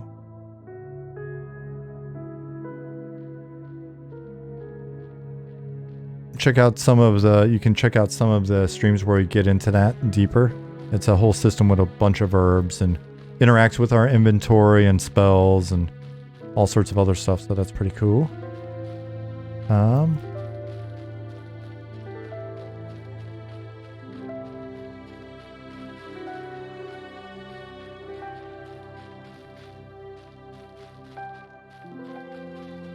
Yeah, Pattis has made this into a big old dungeon. So Nick is just putting more and more stuff in here. It's awesome. I think there's like 4 more camps than I had set like a quest up to, you needed to get some stuff off the ghosts, and I remember there was like, you know, 4 named, and then I got feedbacks like, but what about these other ones? I was like, what other ones? And then looked, it's like, oh shit, there are 4 more named. Okay, fair enough. Let me rewrite this quest for clarity really quick. More mobs is a good problem to have. So, yeah, this thing's sprawling.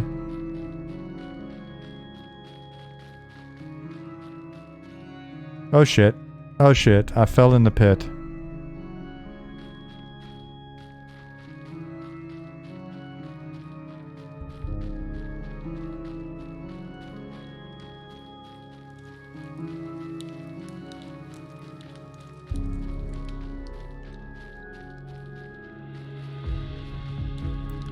Yeah, so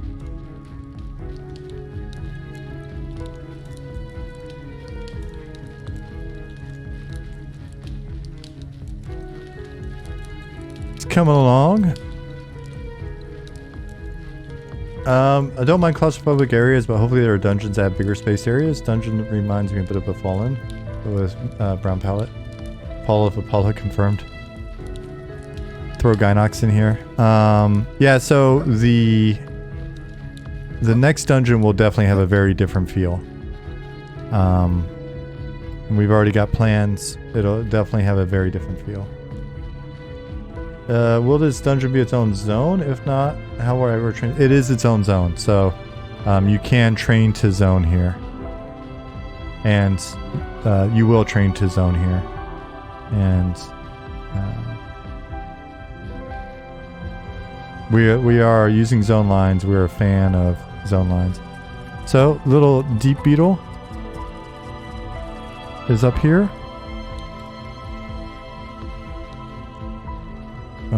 Must be getting near the deep area, or maybe he just spawned.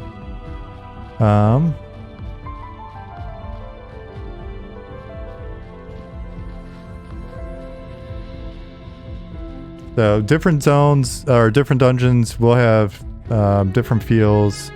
Next dungeon will be indoor outdoor, and we'll be focused on the Ashira.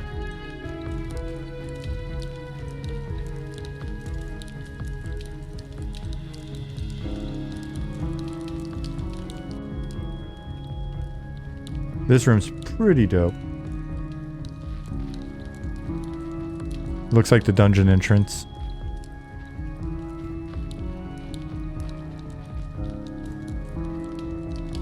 Nice view.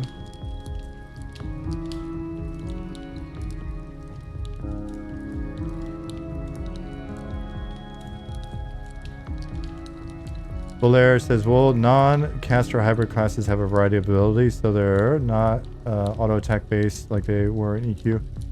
So they will still, be focused on auto-attack, but they'll definitely have their own ability sets.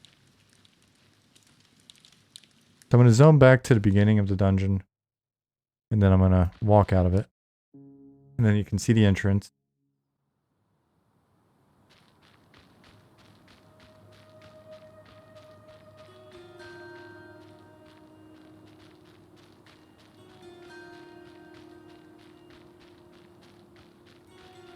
So generally speaking, the tighter, more claustrophobic feel is in keeping with our feel. We want a closer camera distance. We want things to be a little bit proportion-wise. We want them to feel like fantastic realism.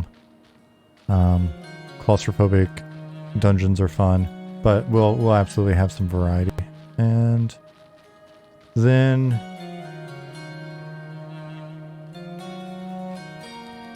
yeah, so this dungeon's hidden here through this tunnel that was uncovered by archaeologists recently. We come out here to the archaeologist camp, or one of them, not the one that was getting attacked earlier. Loving the look of the game, so much development already. Up, thank you very much. Yeah, the team's been cranking away, just steady, right? It's just steady chipping. Any thought to having an offset camera where the character, instead of being centered, is off to the left or right slightly? If we provide additional camera options, we should be able to do that. Having played around with the camera a little bit in Unity, it's not hard to offset it. So, Drew, don't let us forget that. That's decent feedback. So, yeah, so we're up here now. We're back in the newbie yard. And I'll show you one more thing before we wrap up for today. Zone. We've got a number of other placeholder zones, but this one placeholder zone gives us a little bit of a different feel, and it taps into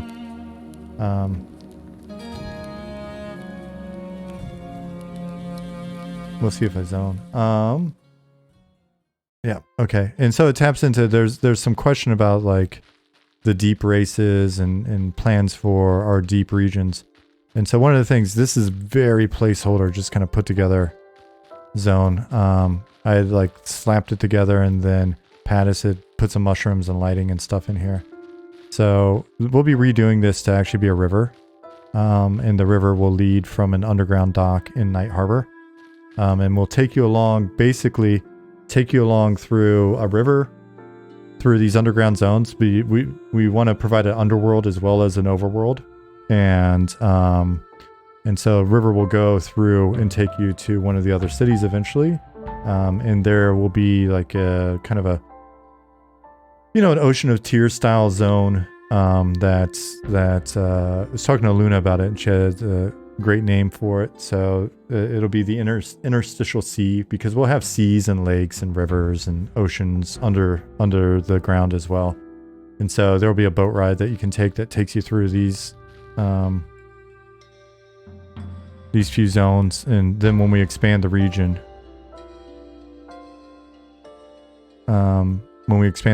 then that'll be the easy sort of lazy transport way to just kind of ride through here and get to the other place. But we'll be refactoring this from being so super placeholdery. We'll do a quick design pass and actually have some changes to the zone and some camps and points of interest and other fun stuff for you to find in here. And it'll break up some of the constantly sort of seeing brown desert, and then we'll look at how to, over time, introduce some new biomes and stuff like that. So yeah, so I just want to take you through, show you some stuff pretty quickly here as we wrap things up. Chaos said, one of the things EQ did great were all the quests available without throwing them at you. Hope each dungeon will have hidden, uncoverable, or discoverable quests that opens up lore about them. Yeah, so between our interaction system, the mud action system, the text-based interaction, you'll be able to find stuff, and over time as different skills improve, or if you have items in your possession, then you may notice something you haven't noticed before. We're already doing a bit of that. We've got examples. You'll have interaction with NPCs is interaction with NPCs is very much the standard interaction. There's nothing indicating that they're a quest NPC. You just got to talk to them and maybe be at the right place at the right time. So Subnatural said, I feel like D's got shafted in EQ. The whole universe was confined to Nariak. It's nice to see a whole region dedicated to underground. Yeah, so, and you like the Dritz sagas? Yep. And so there'll be opportunities both in that sort of vein, and we want to do a lot with the underground. Ever since the Ultimas, I love the idea of undergrounds.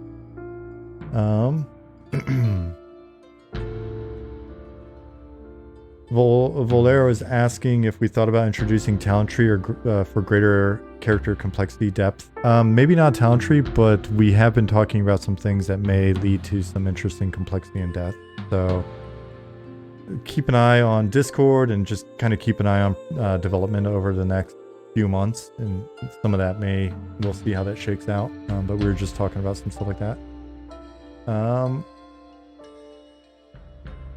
Is it for Kiax? Or probably messing the name up. Either way, thank you for the follow. I should take a look at Deep Shade and EQ's latest expansion. It looks so much like this. Oh, right on. Absolutely. It's always fun to pull inspiration. So, yeah, guys. So it's 5:30. So I went a little bit early and a little bit long. So we got a 4-hour stream today instead of the usual 3, because I'm going to be out of town for 2 weeks. Is the Eminem website messed up for anyone else? Header seems to be messed up for me. Cindercroft said. Here, check it out. Let's see. Is it messing up for...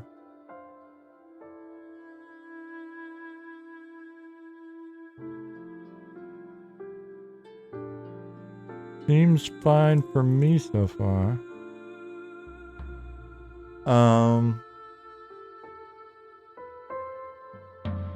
Yeah. So I'm gonna be out of town. Probably be back streaming on the 28th. I'll get the VODs uploaded tomorrow for this week and last week, and so I'll just have those run over the next 2 weeks. Have those scheduled to pop up. I think you can find all of them except for Tuesdays on Twitch if you want to check it out. So,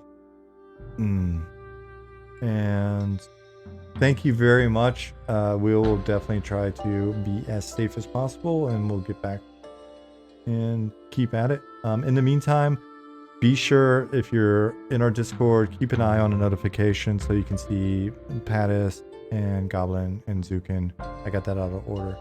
Goblin, Pattis, and Zukin streaming. They stream later in the evening, or in the evening your time, so it's going to be awesome. Thank you, Ryan. It's good to see you. We really should catch up soon. That would be very cool. Thudev, thank you. Thadvik, see you. Have a great weekend. Shifty, take care. Always nice to see you. John, take care. Did I miss somebody above there? Okay. Rev Chumley, have a great one. Kimmery, thank you very much.